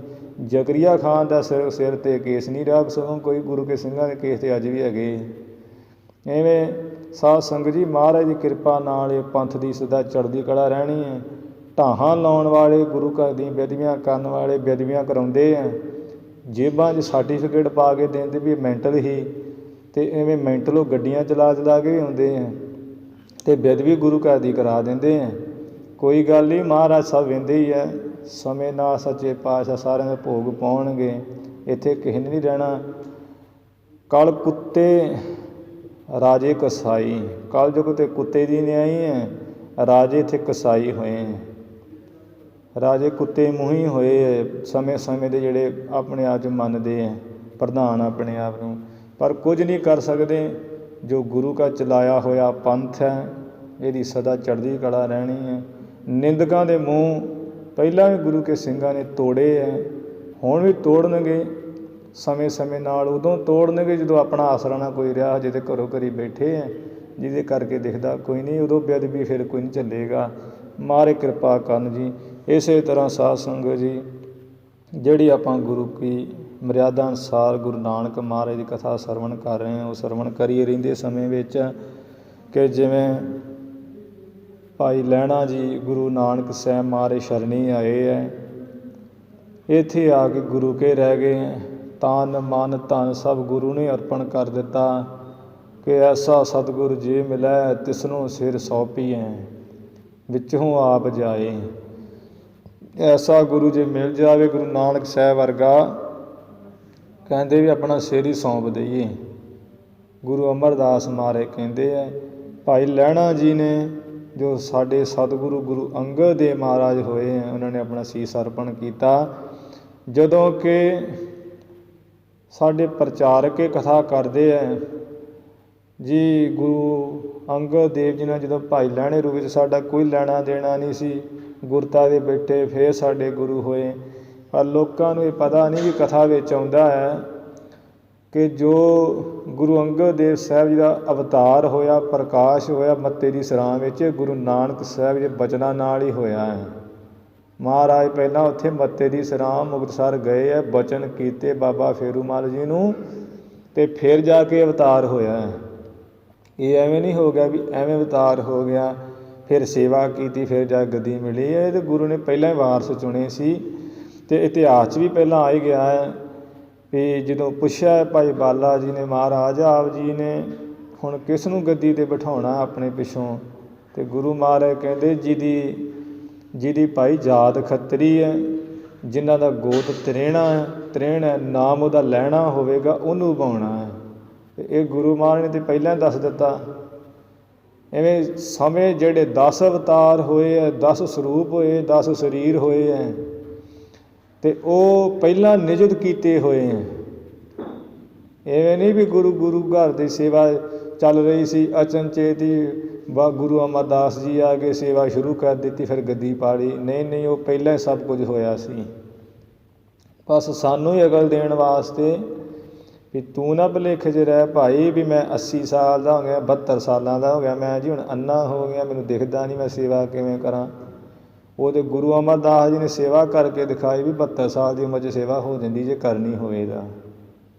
ਗੁਰੂ ਹਰਿਕ੍ਰਿਸ਼ਨ ਮਹਾਰਾਜ ਜੀ ਨੇ, 10ਵੇਂ ਪਾਤਸ਼ਾਹ ਜੀ ਨੇ ਛੋਟੀ ਉਮਰ ਵਿੱਚ ਹੀ ਐਸਾ ਕੌਤਕ ਕਰਕੇ ਦਿਖਾਇਆ ਵੀ ਛੋਟੀ ਉਮਰ 'ਚ ਵੀ ਕੌਤਕ ਹੋ ਜਾਂਦਾ। ਐਵੇਂ ਨਾ ਕਹੋ ਵੀ ਬੱਚਾ ਜੀ ਸੁਧਰ ਜੂਗਾ, ਹਜੇ ਤਾਂ ਇਹਦੇ ਪੜ੍ਹਨ ਦੇ ਖਾਣ ਦੇ ਦੇਣੇ। ਉਹ ਸਾਨੂੰ ਗੁਰੂ ਨੇ ਸਿੱਖਿਆ ਦਿੱਤੀ। ਤਾਂ ਹੀ ਸਾਰੇ ਕਿਸ਼ੋਰ ਅਵਸਥਾ, ਬਚਪਨ, ਜਵਾਨੀ ਅਤੇ ਬੁਢੇਪੇ, ਇਹ ਚੌਵੇਂ ਅਵਸਥਾ ਵਿੱਚ ਹੀ ਗੁਰੂ ਜੀ ਨੇ ਗੁਰਿਆਈਆਂ ਕੀਤੀਆਂ 10 ਰੂਪਾਂ ਵਿੱਚ ਹੋ ਕੇ, ਸਿਰਫ ਅਤੇ ਸਿਰਫ ਸਾਨੂੰ ਸਿੱਖਿਆ ਦੇਣ ਵਾਸਤੇ। ਆਓ ਜਿਵੇਂ ਪ੍ਰਸੰਗ ਆ ਰਿਹਾ, ਪਿੱਛੇ ਆਪਾਂ ਸਰਵਣ ਕੀਤਾ ਸੀ, ਅੱਗੇ ਜਿਵੇਂ ਕੱਲ੍ਹ ਜਿੱਥੋਂ ਆਪਾਂ ਕਥਾ ਛੱਡੀ ਹੈ ਵੀ ਭਾਈ ਲਹਿਣਾ ਜੀ ਗੁਰੂ ਅੰਗਦ ਦੇਵ ਸਾਹਿਬ ਮਹਾਰਾਜ ਇੱਥੇ ਜੱਥਾ ਲੈ ਕੇ, ਜੋ ਕਿ ਉਹਨਾਂ ਦੇ ਸਹੁਰੇ ਦੇਵੀ ਚੰਦ ਹਰ ਸਾਲ ਹੀ ਕਾਂਗੜ ਜਵਾਲਾ 'ਤੇ ਜਾਂਦੇ ਸੀ ਦੁਰਗਾ ਦੇਵੀ 'ਤੇ ਮੱਥਾ ਟੇਕਣ। ਅਤੇ ਇਸ ਵਾਰ ਉਹ ਚੜ੍ਹਾਈ ਕਰ ਗਏ ਅਤੇ ਭਾਈ ਲਹਿਣਾ ਜੀ ਜੋ ਦੇਵੀ ਚੰਦ ਦੇ ਜਵਾਈ ਸਨ ਅਤੇ ਖਡੂਰ ਵਿੱਚ ਆ ਕੇ ਵਸੇ ਸਨ, ਕਿਉਂਕਿ ਮੱਤੇ ਦੀ ਸਰਾਂ ਉਜੜ ਗਈ ਸੀ। ਫਿਰ ਨਾਂਗੇ ਸਾਧੂ ਨੇ ਉਹਨੂੰ ਵਸਾਇਆ, ਜਿਸ ਕਰਕੇ ਉਹਦਾ ਨਾਮ ਨਾਂਗੇ ਦੀ ਸਰਾਂ ਵੀ ਹੁਣ ਕਿਹਾ ਜਾਂਦਾ ਹੈ। ਹੁਣ ਤਾਂ ਅੱਜ ਕੱਲ੍ਹ ਸ੍ਰੀ ਗੁਰੂ ਅੰਗਦ ਦੇਵਪੁਰੀ ਕਿਹਾ ਜਾਂਦਾ ਉਹਨੂੰ, ਨਾਂਗੇ ਦੀ ਸਰਾਂ ਨੂੰ। ਅਤੇ ਇੱਥੇ ਆਪਣੇ ਸਹੁਰੇ ਆ ਗਏ ਮਹਾਰਾਜ ਜੀ, ਮਾਤਾ ਖੀਵੀ ਜੀ ਨੂੰ ਨਾਲ ਲੈ ਕੇ। ਮਾਤਾ ਖੀਵੀ ਸਹੁ ਸੋਏ ਜਿਨ ਗੋਏ ਉਠਾਲੀ, ਬਲਵੰਡ ਜੋ ਭਾਈ ਸੱਤਾ ਬਲਵੰਡ ਜੀ ਨੇ ਕਿਹਾ ਹੈ। ਇੱਥੇ ਫਿਰ ਜਦੋਂ ਆਏ ਹੈ, ਉੱਧਰੋਂ ਸਹੁਰਾ ਚੜ੍ਹਾਈ ਕਰ ਗਿਆ ਬਾਬਾ ਦੇਵੀ ਚੰਦ ਜੀ, ਅਤੇ ਖਡੂਰ ਦੇ ਸਾਰਾ ਤਕਰੀਬਨ ਸਾਰਾ ਪਿੰਡ ਹੀ ਦੇਵੀ ਦਾ ਉਪਾਸਕ ਸੀ, ਦੁਰਗਾ ਦੇਵੀ ਦਾ। ਇਹਨਾਂ ਨੇ ਕਿਹਾ ਵੀ ਤੁਸੀਂ ਵੇਖੋ ਉਹਨਾਂ ਦੇ ਜਵਾਈ ਪੁੱਤਰਾਂ ਸਮਾਨ ਦੇ ਤੁਸੀਂ ਹੁਣ ਅੱਗੇ ਲੱਗੋ, ਜੱਥਾ ਲੈ ਕੇ ਜਾਓ, ਮੁਖੀ ਬਣੋ। ਅਤੇ ਗੁਰੂ ਮਹਾਰਾਜ ਕਹਿੰਦੇ ਵੀ ਚਲੋ ਚਲੇ ਤਾਂ ਜਾਵਾਂਗੇ, ਪਹਿਲਾਂ ਸ੍ਰੀ ਕਰਤਾਰਪੁਰ ਸਾਹਿਬ ਦਰਸ਼ਨ ਕਰਨੇ, ਉੱਥੇ ਦਰਸ਼ਨ ਕਰਕੇ ਫਿਰ ਆਪਾਂ ਅੱਗੇ ਚੱਲਾਂਗੇ। ਕਹਿੰਦੇ ਕੋਈ ਨਹੀਂ, ਜਿਵੇਂ ਤੁਸੀਂ ਆਖੋ ਉਵੇਂ ਕਰ ਲਾਂਗੇ। ਫਿਰ ਮਹਾਰਾਜ ਜੀ ਨੇ ਉਹ ਸਾਰਾ ਜੱਥਾ ਲੈ ਕੇ ਖਡੂਰ ਸਾਹਿਬ ਤੋਂ ਇੱਥੇ ਆਏ ਕਰਤਾਰਪੁਰ ਸਾਹਿਬ। ਜੱਥੇ ਨੂੰ ਪਿੱਛੇ ਖੜਿਆਂ ਕਰਕੇ ਮੈਂ ਦਰਸ਼ਨ ਕਰ ਆਵਾਂ, ਤੁਸੀਂ ਇੱਥੇ ਰੁਕੋ। ਫਿਰ ਆਪ ਦਰਸ਼ਨ ਕਰਨ ਗਏ। ਜਿਵੇਂ ਸਾਧ ਸੰਗਤ ਜੀ ਕਰਤਾਰਪੁਰ ਨਗਰੀ ਨੂੰ ਵੇਖ ਕੇ ਗੁਰੂ ਅੰਗਦ ਦੇਵ ਸਾਹਿਬ ਜੀ ਦਾ ਮਨ ਐਂ ਦਰਵ ਗਿਆ, ਖੜ੍ਹੇ ਹੋ ਗਏ ਹੱਥ ਜੋੜ ਕੇ। ਕਿਉਂਕਿ ਇੱਕ ਮਨੁੱਖ ਨੂੰ ਪੁੱਛਿਆ ਵੀ ਇਹ ਸਥਾਨ ਕਿਹਨਾਂ ਦਾ, ਕਹਿੰਦੇ ਵੀ ਇਹ ਤਾਂ ਕਰਤਾਰਪੁਰ ਸਾਹਿਬ ਹੈ। ਇੱਥੇ ਰੱਬ ਪਰਮਾਤਮਾ ਗੁਰੂ ਨਾਨਕ ਸਾਹਿਬ ਆਪ ਵਸਦੇ, ਉਹਨਾਂ ਦੀ ਨਗਰੀ ਹੈ ਜਿੱਥੇ ਲੋਕਾਂ ਦੀ ਇੱਛਾਵਾਂ ਪੂਰੀਆਂ ਹੋ ਰਹੀਆਂ, ਦੇਸ਼ਾਂ ਵਿਦੇਸ਼ਾਂ 'ਚ ਬੜੀ ਸੰਗਤ ਆ ਰਹੀ। ਇਹ ਸੁਣ ਕੇ ਮਨ ਬੜਾ ਦਰਵ ਗਿਆ। ਫਿਰ ਜਿਵੇਂ ਨਾਲ ਦਿਆਂ ਨੂੰ ਕਿਹਾ ਹੈ ਵੀ ਤੁਸੀਂ ਭਾਈ ਇੱਥੇ ਰੁਕੋ ਅਤੇ ਅਸੀਂ ਜਿਹੜਾ ਹੈ ਦਰਸ਼ਨ ਕਰਕੇ ਆਉਂਦੇ ਹਾਂ। ਜੇ ਆਪਾਂ ਨੂੰ ਕੋਈ ਆਓ ਭਗਤੀ ਕਰੇਗਾ, ਬਹਿ ਜਾ ਖਲੋ ਜਾ ਆਖੇਗਾ ਤਾਂ ਰਾਤ ਇੱਥੇ ਡੇਰਾ ਕਰ ਲਾਂਗੇ, ਨਹੀਂ ਤਾਂ ਫਿਰ ਜਿਵੇਂ ਹੋ ਆਪਾਂ ਅੱਗੇ ਚੱਲਾਂਗੇ। ਗੁਰੂ ਅੰਗਦ ਦੇਵ ਸਾਹਿਬ ਜੀ ਜਿਵੇਂ ਗੁਰੂ ਮਹਾਰਾਜ ਦੇ ਪਾਸ ਗਏ, ਉਹ ਪ੍ਰਸੰਗ ਵਿਸਥਾਰ ਨਾਲ ਆ ਰਿਹਾ, ਆਪਾਂ ਸਰਵਣ ਕਰੀਏ। ਗੁਰੂ ਚਰਨਾਂ ਵਿੱਚ ਲਵਾਓ ਹਾਜ਼ਰੀਆਂ, ਉਚਾਰਨ ਕਰੋ ਜੀ ਸਤਿਨਾਮ ਸ੍ਰੀ ਵਾਹਿਗੁਰੂ ਸਾਹਿਬ ਜੀ। ਸਤਿਨਾਮ ਸ੍ਰੀ ਵਾਹਿਗੁਰੂ ਸਾਹਿਬ ਜੀ। ਸਤਿਨਾਮ ਸ੍ਰੀ ਵਾਹਿਗੁਰੂ ਸਾਹਿਬ ਜੀ। ਚੌਪਈ ਆਸ ਕਹ ਗ੍ਰਾਮ ਸਾ ਮੋਹਿ ਗਮਨੰ। ਸਾਰੇ ਜੱਥੇ ਨੂੰ ਪਿੱਛੇ ਖੜਿਆਂ ਕਰਕੇ ਅਤੇ ਗੁਰੂ ਅੰਗਦ ਦੇਵ ਸਾਹਿਬ ਜੀ ਮਹਾਰਾਜ ਉਦੋਂ ਕਿ ਭਾਈ ਲਹਿਣਾ ਕਰਕੇ ਨਾਮ ਸੀ, ਕਹਿਣ ਲੱਗੇ ਸਾਰੇ ਜੱਥੇ ਨੂੰ ਵੀ ਭਾਈ ਤੁਸੀਂ ਇੱਥੇ ਰੁਕੋ, ਫਿਰ ਆਪਾਂ ਅੱਗੇ ਚੱਲਾਂਗੇ। ਜੋ ਸਾਹਮਣੇ ਨਗਰ ਹੈ ਸ੍ਰੀ ਕਰਤਾਰਪੁਰ ਸਾਹਿਬ, ਉੱਧਰ ਮੁੱਖ ਕਰਕੇ ਤੇ ਚੱਲ ਪਏ ਭਾਈ ਲਹਿਣਾ ਜੀ। ਮਨ ਮੈਂ ਗੁਣੀ ਗੁਰੂ ਗੁਣ ਭਵਨੰ। ਇੱਧਰ ਗੁਰੂ ਨਾਨਕ ਸਾਹਿਬ ਜੋ ਸਮੂਹ ਗੁਣਾਂ ਦੇ ਭਵਨ ਘਰ ਹੈ, ਆਪਣੇ ਮਨ ਵਿੱਚ ਹੀ ਇਹ ਵਿਚਾਰੀ ਹੈ ਉਸੇ ਵੇਲੇ। ਸੇਵਕ ਹਮਾਰਾ ਆਵਤ ਸੋਈ। ਕਿ ਸਾਡੀ ਸੇਵਾ ਕਰਨ ਵਾਲਾ ਉਹ ਸੇਵਕ ਆਉਂਦਾ ਹੈ। ਮੋਹਿ ਰਾਜ ਕਾ ਧਨੀ ਜੋ ਹੋਈ। ਜੋ ਸਾਡੇ ਰਾਜ ਭਾਗ ਗੁਰਤਾ ਦਾ ਮਾਲਕ ਹੋਵੇਗਾ। ਨਿਜ ਆਸਨ ਤਜ ਕਰ ਤਬ ਆਏ। ਗੁਰੂ ਮਹਾਰਾਜ ਇਹ ਵਿਚਾਰ ਕੇ ਆਪਣਾ ਆਸਨ ਛੱਡ ਕੇ ਧਰਮਸ਼ਾਲਾ ਵਿੱਚੋਂ ਤੇ ਬਾਹਰ ਵਾਰ ਕਰਤਾਰਪੁਰ ਸਾਹਿਬ ਤੋਂ ਆਏ ਰਾਵੀ ਵੱਲ। ਵਹਿਰ ਗ੍ਰਾਮ ਠਾਂਡੇ ਇੱਕ ਥਾਏ। ਇੱਕ ਥਾਂ ਸੋਹਣੀ ਜੀ ਦੇਖ ਕੇ ਕਰਤਾਰਪੁਰ ਸਾਹਿਬ ਤੋਂ ਬਾਹਰ ਵਾਰ ਉੱਥੇ ਮਹਾਰਾਜ ਆ ਖੜੋਤੇ।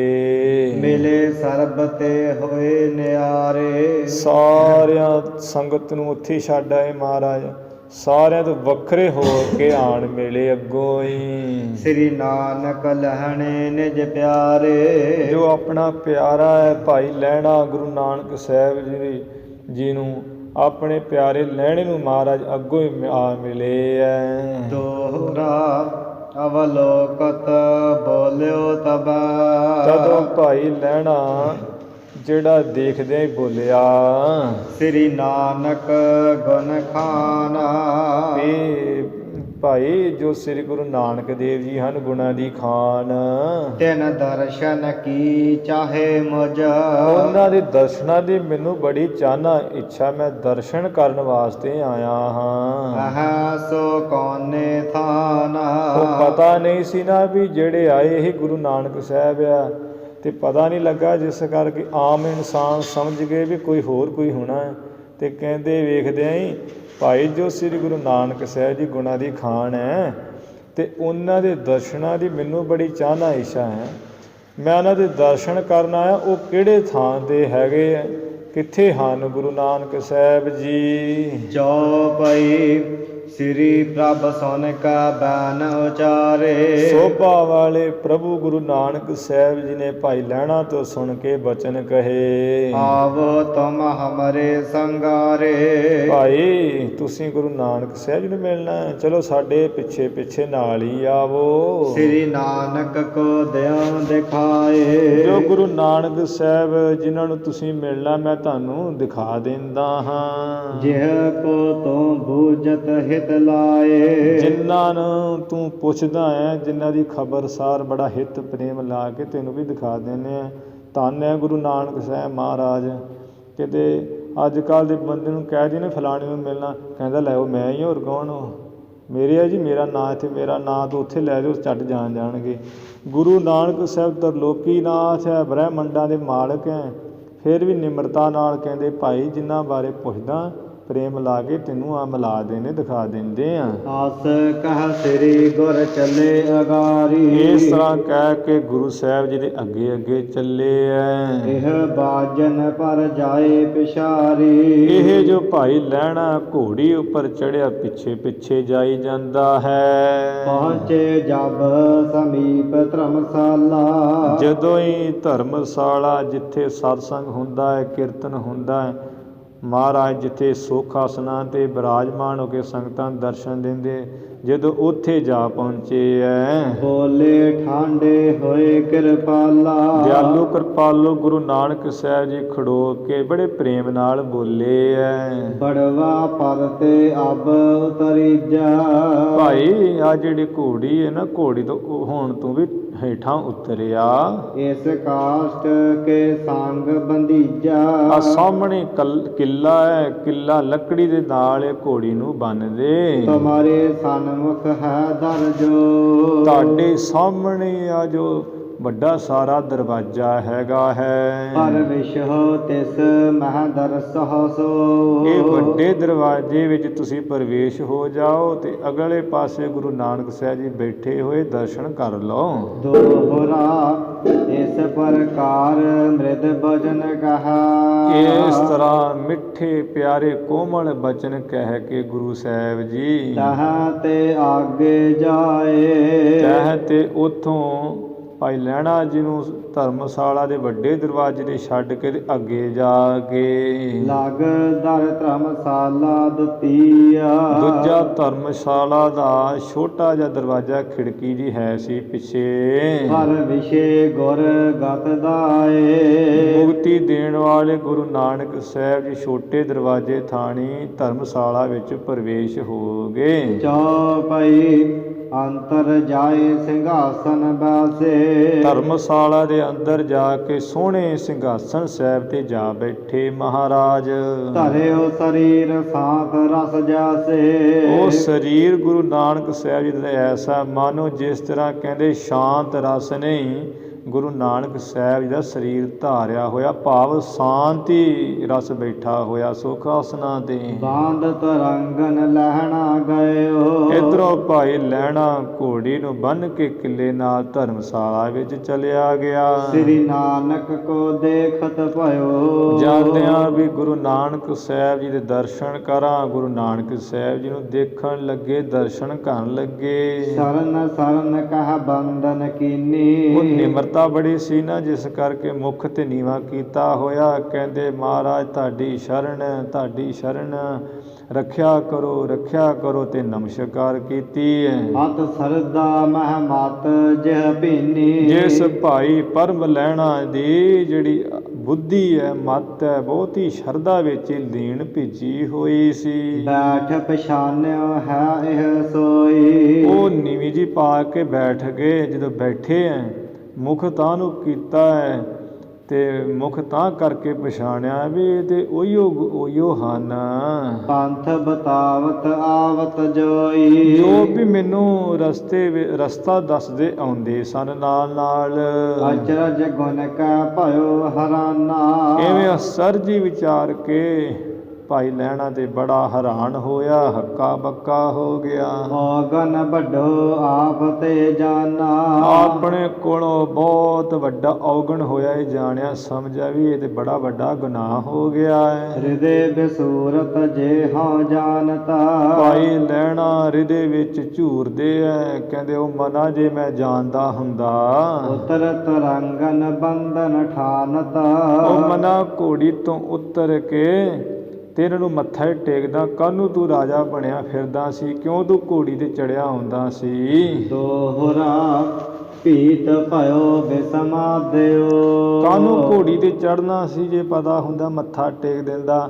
ਇਹ ਡਰ ਕਰਕੇ ਬੜਾ ਭੈ ਭੀਤ ਭਾਈ ਲਹਿਣਾ ਜੀ ਹੋਏ, ਸਰੀਰ ਜੜ ਹੋ ਗਿਆ, ਆ ਬਿਸਮਾਦ ਅਚਰਜ ਹੋ ਗਏ ਐ। ਨਾ ਬੋਲਾ ਕਛ ਬਾਨਾ। ਮੁੱਖੋਂ ਤੇ ਕੋਈ ਬਚਨ ਜਿਹੜਾ ਬੋਲ ਹੀ ਨਹੀਂ ਰਹੇ, ਚੋਪੀ ਵੱਟ ਲਈ ਵੀ ਹੁਣ ਮੈਂ ਕੀ ਕਹਾਂ। ਵੱਡੀ ਭੂਲ ਮੋਤੇ ਭਈ। ਮਨ ਜੀ ਕਹਿੰਦੇ ਮਨਾ ਮੇਰੇ ਤੋਂ ਤੇ ਬਹੁਤ ਵੱਡੀ ਭੁੱਲ ਗੁਨਾਹੀ ਹੋ ਗਿਆ ਏ। ਰਹਿਓ ਨੀਚ ਕਰਨਾ ਨਾ। ਭੁੱਲ ਮੰਨ ਕੇ ਜਿਸ ਕਰਕੇ ਭਾਈ ਲਹਿਣਾ ਸ਼ਰਮ ਜੀ ਕਰ ਰਹੇ, ਆਪਣੇ ਆਪ 'ਚ ਸ਼ਰਮ ਜੀ ਮੰਨ ਕੇ ਨੇਤਰ ਜਿਹੜੇ ਨਾ ਨੀਵੇਂ ਕੀਤੇ ਹੋਏ, ਅੱਖਾਂ ਠਾਂ ਵੱਲ ਕੀਤੀਆਂ ਹੋਈਆਂ, ਧਰਤੀ ਵੱਲ। ਚੌਪਈ ਹਾਂ ਬਾਜਨ ਪਰ ਚੜਿਓ ਕੁਭਾਗਾ। ਫੇਰ ਕਹਿੰਦੇ ਮਨਾ ਮੈਂ ਤੇ ਖੋਟਿਆਂ ਭਾਗਾਂ ਵਾਲਾ, ਜਿਹੜਾ ਘੋੜੀ ਉੱਪਰ ਚੜਿਆ ਹੋਇਆ ਸੀ, ਬਾਦਸ਼ਾਹ ਬਣਿਆ ਫਿਰਦਾ ਆਪਣੇ ਆਪ 'ਚ। ਪੱਗ ਸੋ ਚੱਲ ਆਏ ਮੁਰ ਆਗਾ। ਉਹ ਜੋ ਤਰਲੋਕੀ ਨਾਥ ਗੁਰੂ ਨਾਨਕ ਸਾਹਿਬ ਦੇ ਉਹ ਵੇਖ, ਉਹ ਚਰਨਾਂ ਨਾਲ ਚੱਲ ਕੇ ਮੇਰੇ ਅੱਗੇ ਅੱਗੇ ਆਏ ਐ। ਇਹ ਬੜ ਗੁਨ ਹੈ ਸ਼ਿਮ ਹੈ ਕਿਵ ਮੇਰਾ। ਇਹ ਤੇ ਬੜਾ ਵੱਡਾ ਹੀ ਪਾਪ ਗੁਨਾਹ ਹੋ ਗਿਆ ਵੀ ਇਹ ਕਿਵੇਂ ਮੇਰਾ ਗੁਰੂ ਨਾਨਕ ਸਾਹਿਬ ਪਾਪ ਗੁਨਾਹ ਮਾਫ ਕਰਨਗੇ, ਖਿਮਾ ਕਰਨਗੇ। ਇਸ ਬਿਦ ਸੋਚਤ ਭਇਓ ਕਨੇਰਾ। ਇਸ ਤਰ੍ਹਾਂ ਭਾਈ ਲਹਿਣਾ ਤੇ ਬਹੁਤ ਸੋਚਾਂ ਵਿਚਾਰਾ ਕਰਨ ਲੱਗਾ। ਸ੍ਰੀ ਨਾਨਕ ਸਭ ਮਨ ਕੀ ਜਾਨੀ। ਇੱਧਰ ਗੁਰੂ ਨਾਨਕ ਸਾਹਿਬ ਜੀ ਅੰਤਰ ਜਾਮੀ ਹੈ, ਮਨ ਦੀ ਸਾਰੀ ਜਾਣ ਲਈ ਹੈ। ਕਿਰਪਾ ਨਿਧਾਨ ਕਹੀ ਨਿਰਦ ਬਾਣੀ। ਕਿਰਪਾ ਦੇ ਖਜ਼ਾਨੇ ਸਮੁੰਦਰ ਗੁਰੂ ਨਾਨਕ ਸਾਹਿਬ ਜੀ ਨੇ ਬੜੀ ਕੋਮਲ ਬਾਣੀ ਬਚਨ ਕਿਹਾ। ਪੁਰਖਾ ਕੁਸ਼ਲ ਤੁਮਾਰਾ ਆਹ। ਐ ਭਾਈ ਪੁਰਖਾ ਤੁਹਾਡੀ ਵੀ ਸੁਖ ਸਾਂਦ ਹੈ, ਖੈਰ ਸੁਖ ਹੈ ਸਾਰੇ ਸਰੀਰ ਦੀ। ਸੁਨਤ ਸਰੋਨ ਲਹਣੇ ਬਚ ਕਹੇ। ਸੁਣਦੇ ਕੰਨਾਂ ਵਿੱਚ ਭਾਈ ਲਹਿਣੇ ਨੇ ਅੱਗੋਂ ਬਚਨ ਕਹੇ। ਤੁਮ ਦਰਸ਼ਨ ਤੇ ਪਰਮ ਆਨੰਦਾ। ਮਹਾਰਾਜ ਤੁਹਾਡੇ ਦੇ ਦਰਸ਼ਨ ਹੀ ਐਸੇ ਹੈ, ਦਰਸ਼ਨ ਕਰਕੇ ਮੈਨੂੰ ਤੇ ਅੱਜ ਪਰਮ ਮਹਾਨ ਆਨੰਦ ਹੋ ਗਿਆ ਹੈ। ਪ੍ਰਾਪਤ ਭਇਓ ਮੋਹਿ ਸੁਖ ਕੰਦਾ। ਮਹਾਰਾਜ ਜੀ ਜੋ ਸੁੱਖਾਂ ਦਾ ਬੱਦਲ ਹੈ, ਮੈਨੂੰ ਤੇ ਉਹੀਓ ਪ੍ਰਾਪਤ ਹੋ ਗਿਆ। ਜੋ ਸੁੱਖਾਂ ਦਾ ਮੁੱਢ ਕਾਰਨ ਹੈ, ਉਹੀਓ ਮੈਨੂੰ ਪ੍ਰਾਪਤ ਹੋ ਗਿਆ, ਆਨੰਦ ਮਹਾਨ। ਦੇਖ ਭਗਤ ਦੇਵੀ ਕੋ ਸਭ ਹੀ। ਜੋ ਭਾਈ ਲਹਿਣਾ ਜੀ ਨੇ, ਕਿਉਂਕਿ ਪਹਿਲੀ ਵਾਰ ਚੱਲੇ ਸੀ, ਜਿਵੇਂ ਕੋਈ ਮਾਤਾ ਤੇ ਜਾਂਦੇ ਆ ਨਾ, ਉਹ ਤਿਲਕ ਲਾਇਆ ਹੁੰਦਾ, ਘੁੰਗਰੂ ਪਾਏ ਹੁੰਦੇ ਕਈਆਂ ਨੇ, ਲਾਲ ਕੱਪੜੇ, ਲਾਲ ਕੱਪੜਾ ਮੱਥੇ ਤੇ ਲਿਸ਼ਕਣਾ ਜਿਹਾ, ਐਵੇਂ ਪੂਰੀ ਤਿਆਰੀ ਜੀ ਗਏ ਹੁੰਦੇ ਆ। ਇਵੇਂ ਭਾਈ ਲਹਿਣਾ ਜੀ ਨੇ ਉਹ ਕਿਉਂਕਿ ਪਤਾ ਨਹੀਂ ਸੀ ਵੀ ਗੁਰੂ ਨਾਨਕ ਸਾਹਿਬ ਦਾ ਦਰਸ਼ਨ ਕਰਕੇ ਇੱਥੇ ਰਹਿ ਜਾਣਾ, ਉਹ ਜਿਸ ਕਰਕੇ ਜਿਹੜਾ ਭੇਖ ਹੈ ਨਾ ਲਿਬਾਸ ਵੀ ਵੈਸ਼ਨੋ 'ਤੇ ਜਾਣਾ, ਦੁਰਗਾ 'ਤੇ ਜਾਣਾ ਮੱਥਾ ਟੇਕਣ, ਅਤੇ ਉਹ ਭੇਖ ਧਾਰਿਆ ਹੋਇਆ ਸੀ। ਜੋ ਦੇਵੀ ਭਗਤਾਂ ਵਾਲਾ ਭੇਖ ਸੀ ਸਾਰਾ ਧਾਰਿਆ ਹੋਇਆ। ਘਰ ਵਿਚਾਰ ਕੋ ਤਿਆਗਿਓ ਤਬ ਹੀ। ਸੋਚ ਵਿਚਾਰ ਕਰਕੇ ਵੀ ਮਨਾ ਗੁਰੂ ਨਾਨਕ ਸਾਹਿਬ ਜੀ ਦੇ ਬਹੁਤ ਮਹਾਨ ਹੈ, ਹੁਣ ਕਿੱਥੇ ਜਾਣਾ ਹੈ, ਜਾਣਾ ਹੀ ਨਹੀਂ ਕਿਤੇ। ਉਹ ਸਾਰਾ ਭੇਖ ਜਿਹਾ ਜਿਹੜਾ ਨਾ ਲਾ ਕੇ ਉਹ ਮਾਰਿਆ ਛੱਡ ਦਿੱਤਾ ਹੈ। ਪੱਗ ਸਾ ਘੁੰਗਰੂ ਬਾਂਧੇ ਜੋ ਚਰਨਾਂ ਨਾਲ ਘੁੰਗਰੂ ਬੰਨੇ ਹੋਏ ਸੀ ਛਣਕਣੇ, ਤੋਰ ਦੀਏ ਤੂਰਨ ਤਬ ਸੋ। ਭਾਈ ਲਹਿਣਾ ਜੀ ਨੇ ਉਸੇ ਵੇਲੇ ਕਹਿੰਦੇ ਛੇਤੀ ਨਾਲ ਤੋੜ ਕੇ ਵਗਾ ਮਾਰਿਓ, ਪਰੇ ਸੁੱਟ ਦਿੱਤੇ ਐ। ਉਤਰੇ ਆਸਾ ਅਪਰ ਉਰਤੇ ਆਸਾ ਅਪਰ ਬਿਡਾਰੀ। ਇਹਦੇ ਵਿੱਚ ਆਸਾ ਜਿਹੜੀ ਹੈ ਹੋਰ ਤੇ ਸਾਰੀ ਦੂਰੀ ਕਰ ਦਿੱਤੀ, ਛਾਡੀ ਦਿੱਤੀ ਹੈ। ਹੋਏ ਰਹਿਓ ਗੁਰ ਚਰਨ ਆਧਾਰੀ। ਬਸ ਗੁਰੂ ਨਾਨਕ ਸਾਹਿਬ ਜੀ ਦੇ ਚਰਨਾਂ ਦੇ ਆਸਰੇ ਹੋ ਕੇ ਰਹਿ ਗਏ ਵੀ ਤੁਮਰੀ ਸ਼ਰਨ ਤੁਮਾਰੀ ਆਸਾ ਤੁਮ ਹੀ ਸੱਜਣ ਸਹੇਲੇ। ਦੋਹਰਾ ਔਰ ਮਹਿ ਕਰਤ ਵਿਚਾਰ ਪੁਨਾ। ਫੇਰ ਭਾਈ ਲਹਿਣਾ ਹਿਰਦੇ ਵਿੱਚ ਬੈਠੇ ਬੈਠੇ ਵਿਚਾਰਾਂ ਕਰਨ ਲੱਗੇ। ਅੰਤਰ ਜਾਮੀ ਜੇ ਕਹਿੰਦੇ ਹੈ ਮਨਾ ਜੇ ਤੇ ਗੁਰੂ ਨਾਨਕ ਸਾਹਿਬ ਜੀ ਅੰਤਰ ਜਾਮੀ ਦਿਲਾਂ ਦੀਆਂ ਜਾਣਨ ਵਾਲੇ ਹੈਗੇ ਹਨ। ਵਿਦਾ ਕਰ ਹੈ ਮੁਝ ਸਦਨ ਕੋ। ਫੇਰ ਵੀ ਮੇਰੇ ਹਿਰਦੇ ਦੀ ਜਾਣ ਕੇ ਨਾ ਤੇ ਇਸ ਵਾਰ ਮੈਨੂੰ ਆਪਣੇ ਘਰ ਨੂੰ ਵਿਦਾਕਾਰੀ ਦੇਣ। ਆਪੇ ਆਇਸ ਦੇ ਆਪੇ ਆਪਣੀ ਆਗਿਆ ਦੇ ਕੇ ਇਹ ਕਹਿਣ ਵੀ ਭਾਈ ਲਹਿਣਾ ਤੂੰ ਆਪਣੇ ਘਰ ਚਲਿਆ ਜਾ। ਚੌਪਈ ਔਰ ਮਹਿ ਧਰ ਕੈ ਭਾਉ ਕਨੇਰੋ। ਇਹਦੇ ਵਿੱਚ ਬਹੁਤ ਮਹਾਨ ਵੱਡਾ ਹੀ ਪ੍ਰੇਮ ਸ਼ਰਧਾ ਧਾਰ ਕੇ ਪੁਨ ਆਵੋ ਮੈਂ ਦਰਸ਼ਨ ਹੇਰੋ। ਫੇਰ ਵੀ ਮੈਂ ਆਵਾਂਗਾ ਤੇ ਦਰਸ਼ਨ ਦੇਖਾਂਗਾ। ਜਿਵੇਂ ਸੰਗਤ ਸਿੱਧੀ ਕਰਤਾਰਪੁਰ ਸਾਹਿਬ ਹੀ ਆਉਂਦੀ ਹੈ ਨਾ, ਇਵੇਂ ਹੀ ਆ ਕੇ ਮੈਂ ਦਰਸ਼ਨ ਕਰਾਂਗਾ। ਹਿਰਦਾ ਮਨੋਰਥ ਜਬ ਹੈ ਉਠਾਨਾ। ਜਦੋਂ ਇਹ ਭਾਈ ਲਹਿਣਾ ਨੇ ਕਹਿੰਦੇ ਜਾਣ ਦਾ ਘਰ ਵਿੱਚ ਹਿਰਦੇ ਵਿੱਚ ਫੁਰਨਾ ਜਾ ਉਠਾਇਆ ਮਨ ਵਿੱਚ। ਗੁਣ ਖਾਨੀ ਤਬ ਬਚਨ ਬਖਾਨਾ। ਗੁਣਾਂ ਦੀ ਖਾਣ ਗੁਰੂ ਨਾਨਕ ਸਾਹਿਬ ਜੀ ਦੇ ਬਿਨ ਬਕਨੇ ਕਹਿਣ ਕਹਾਵਣ। ਅੰਤਰ ਜਾਮੀ ਜਾਣੈ ਬਿਨ ਬੋਲਿਆ ਸਭ ਕੁਛ ਜਾਣਦਾ, ਸਭ ਕੁਝ ਮਹਾਰਾਜ ਜਾਣਦੇ ਹੈ। ਅੰਤਰਜਾਮੀ ਸਤਿਗੁਰ ਜੀ ਨੇ ਤੁਦੇ ਬਚਨ ਕਿਹਾ। ਪੁਰਖਾ ਜਾਣਾ ਜਿਹ ਥਲ ਮਾਹੀ। ਐ ਵੀ ਪੁਰਖਾ ਜਿਸ ਥਾਂ ਵਿੱਚ ਤੂੰ ਜਾਣਾ ਸੀ, ਵੇਖ ਉਤਾਰਿਓ ਜਾਹੋ ਕੇ ਨਾਹੀ। ਉਹ ਵੈਸ਼ਨੋ ਦਾ ਤੂੰ ਭੇਖ ਤੇ ਲਾ ਦਿੱਤਾ ਹੈ, ਹੁਣ ਵੀ ਜਾਏਗਾ ਕਿ ਅਥਵਾ ਨਹੀਂ ਜਾਏਗਾ। ਸੁਨਹਾ ਪ੍ਰਭੂ ਮਦ ਟੋਰਨ ਹੇਤਾ। ਉਸ ਵੇਲੇ ਭਾਈ ਲਹਿਣਾ ਨੇ ਹੱਥ ਜੋੜ ਕੇ ਕਿਹਾ, ਗੁਰੂ ਮਹਾਰਾਜ ਪਰਮੇਸ਼ਰ ਰੂਪ ਗੁਰੂ ਨਾਨਕ ਸਾਹਿਬ ਜੀ, ਜੇ ਕੋਈ ਮਨੁੱਖ ਸ਼ਹਿਦ ਨੂੰ ਲੱਭਣ ਵਾਸਤੇ ਜਾਏ, ਕੋਏ ਜੇ ਗਮਨਿਓ ਸ਼ੋਰਨ ਕੀਤਾ। ਆਪਣੇ ਘਰ ਨੂੰ ਛੱਡ ਕੇ ਤੇ ਸੋਹਣਾ ਸ਼ਹਿਦ ਲੱਭਣ ਲਈ ਚੱਲ ਪਵੇ, ਨਿਕਲ ਪਵੇ ਘਰੋਂ, ਇਹ ਕੋ ਮਗ ਮਹਿ ਅੰਮ੍ਰਿਤ ਪਾਈ। ਤੇ ਉਹ ਚੱਲਦਾ ਚੱਲਦਾ ਰਸਤੇ ਵਿੱਚ ਅੰਮ੍ਰਿਤ ਨੂੰ ਪਾ ਲਵੇ। ਸੋ ਨਰ ਕਿਉ ਮਦ ਟੋਰਨ ਜਾਈ। ਫਿਰ ਗੁਰੂ ਮਹਾਰਾਜ ਉਹ ਪੁਰਸ਼ ਕਿਉਂ ਵੀ ਸ਼ਹਿਦ ਲੱਭਣ ਜਾਏਗਾ, ਜਿਹਨੂੰ ਅੰਮ੍ਰਿਤ ਹੀ ਲੱਭ ਪਿਆ ਹੈ। ਗੁਰੂ ਮਹਾਰਾਜ ਉਹ ਸ਼ਹਿਦ ਕੋ ਲੱਭਦਾ ਫਿਰ ਕਿਉਂ ਜਾਏਗਾ ਉਹ। ਮੁਸਕਤ ਬੂਝਿਓ ਪ੍ਰਭੂ ਬਹਾਰੀ। ਫਿਰ ਗੁਰੂ ਨਾਨਕ ਸਾਹਿਬ ਜੀ ਨੇ ਮੁਸਕਰਾਉਂਦਿਆਂ ਹੋਇਆਂ ਹੀ ਪੁੱਛਿਆ, ਪੁਰਖਾ ਸਦਨ ਅਹਾਂ ਕਿਸ ਠਾਰੀ। ਐ ਵੀ ਪੁਰਖਾ ਦੱਸ ਤੇਰਾ ਜਿਹੜਾ ਘਰ ਹੈ ਉਹ ਕਿਸ ਥਾਂ ਤੇ ਕਿਸ ਨਗਰ ਵਿੱਚ ਹੈ ਤੇਰਾ ਘਰ। ਕੌਣ ਨਾਮ ਨਿਜ ਦੇਹ ਬਤਾਈ। ਇਹ ਤੇਰਾ ਨਾਮ ਕੀ ਆਪਣਾ ਵੀ ਦੱਸ ਦੇ। ਸੁਨ ਬੋਲਿਓ ਲਹਿਣਾ ਸੁਖ ਪਾਈ। ਭਾਈ ਲਹਿਣਾ ਬੜਾ ਹੀ ਸੁਖ ਪਾ ਕੇ ਬੋਲਿਆ ਹੈ, ਹੇ ਸਤਿਗੁਰ ਤੁਮ ਬਖਸ਼ਣ ਹਾਰੇ। ਇਹ ਸਤਿਗੁਰੂ ਜੀ ਤੁਸੀਂ ਤੇ ਔਗੁਣਾ ਪਾਪਾਂ ਗੁਨਾਹਾਂ ਪਾਪਾਂ ਨੂੰ ਬਖਸ਼ਣ ਵਾਲੇ ਹੋ। ਗ੍ਰਾਮ ਖਡੂਰ ਨਿਕੇਤ ਹਮਾਰੇ। ਮੇਰਾ ਮਾਤੜ ਦਾ ਮਹਾਰਾਜ ਖਡੂਰ ਸਾਹਿਬ ਇਹ ਨਗਰ ਹੈ ਉੱਥੇ ਵੀ ਸਾਡੇ ਘਰ ਹੈਗੇ ਵਾ। ਲਹਿਣਾ ਨਾਮ ਕਹਤ ਹੈ ਮੇਰਾ, ਮੇਰਾ ਜਿਹੜਾ ਨਾਮ ਹੈ ਸਾਰੇ ਭਾਈ ਲਹਿਣਾ ਹੀ ਕਹਿੰਦੇ ਐ। ਸੁਨਿਓ ਸੁਜਾਸ ਰਾਵਰ ਕੇਰਾ, ਉੱਥੇ ਖਡੂਰ ਸਾਹਿਬ ਵਿੱਚ ਹੀ ਗੁਰੂ ਮਹਾਰਾਜ ਮੈਂ ਤੁਹਾਡਾ ਸ੍ਰੇਸ਼ਟ ਜਸ ਸੁਣਿਆ ਸੀ। ਬਹੁਤ ਦਿਵਸ ਕੀ ਦਰਸ਼ਨ ਚਾਹੀ, ਅੱਜ ਬਹੁਤ ਦਿਨ ਹੋ ਗਏ ਤੁਹਾਡੇ ਦਰਸ਼ਨਾਂ ਦੀ ਮੈਨੂੰ ਚਾਹਨਾ ਇੱਛਾ ਸੀ ਵੀ ਕਿਹੜਾ ਦਿਨ ਚੜੇ ਮੈਂ ਆਪ ਜੀ ਦੇ ਦਰਸ਼ਨ ਕਰਾਂ।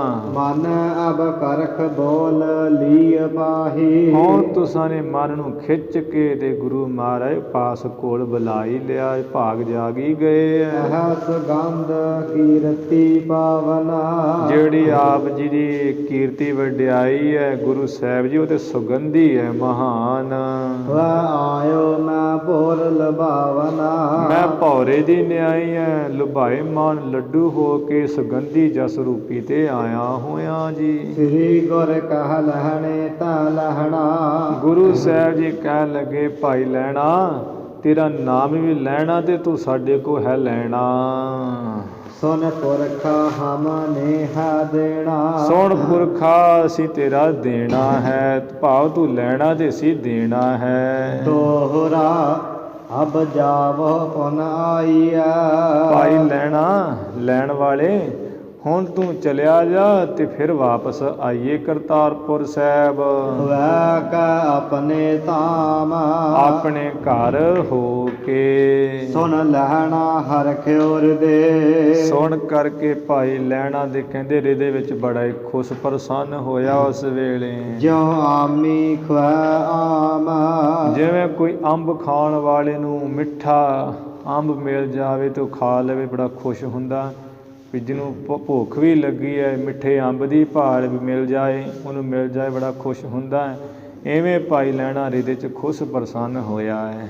ਚੌਪਈ ਹੈ ਸ੍ਰੀ ਨਾਨਕ ਅੰਤਰ ਜਾਮੀ, ਉਦੋਂ ਹੀ ਜਾਣ ਲਿਆ ਮਨ 'ਚ ਵੀ ਮਨਾ ਗੁਰੂ ਨਾਨਕ ਸਾਹਿਬ ਜੀ ਤੇ ਦਿਲਾਂ ਦੀਆਂ ਜਾਣਨ ਵਾਲੇ ਅੰਤਰਜਾਮੀ ਹੈ। ਮੈਂ ਚਿਤ ਵੀ ਚਿਤ ਜਾਨੀ ਸੁਆਮੀ, ਜੋ ਮੈਂ ਚਿੱਤ ਵਿੱਚ ਚਿਤਵਨੀ ਕੀਤੀ ਸੀ ਸੋਚੀ ਸੀ ਵਿਚਾਰੀ ਸੀ ਵੀ ਐਵੇਂ ਮਹਾਰਾਜ ਕਹਿਣ ਮੈਨੂੰ ਸੁਆਮੀ ਗੁਰੂ ਨਾਨਕ ਸਾਹਿਬ ਜੀ ਨੇ ਉਹ ਜਾਣ ਲਈ ਹੈ ਸਾਰੀ ਗੱਲ। ਆਇਸ ਸਿਰ ਧਰ ਕਲਖ ਨਿਕੰਦਨ, ਜੋ ਪਾਪਾਂ ਦੇ ਨਾਸ ਕਰਤਾ ਹਨ ਗੁਰੂ ਨਾਨਕ ਸਾਹਿਬ ਜੀ ਉਹਨਾਂ ਦੀ ਆਗਿਆ ਸੀਸ ਉੱਪਰ ਰੱਖ ਕੇ ਵੀ ਮਹਾਰਾਜ ਠੀਕ ਹੈ ਖਿੜੇ ਮੱਥੇ ਮੰਨ ਕੇ। ਹਾਥ ਬੰਦ ਪਦ ਕੀਨੀ ਬੰਦਨ, ਦੋਵੇਂ ਹੱਥ ਜੋੜ ਕੇ ਨਮਸਕਾਰ ਕੀਤੀ ਚਰਨਾਂ ਉੱਪਰ।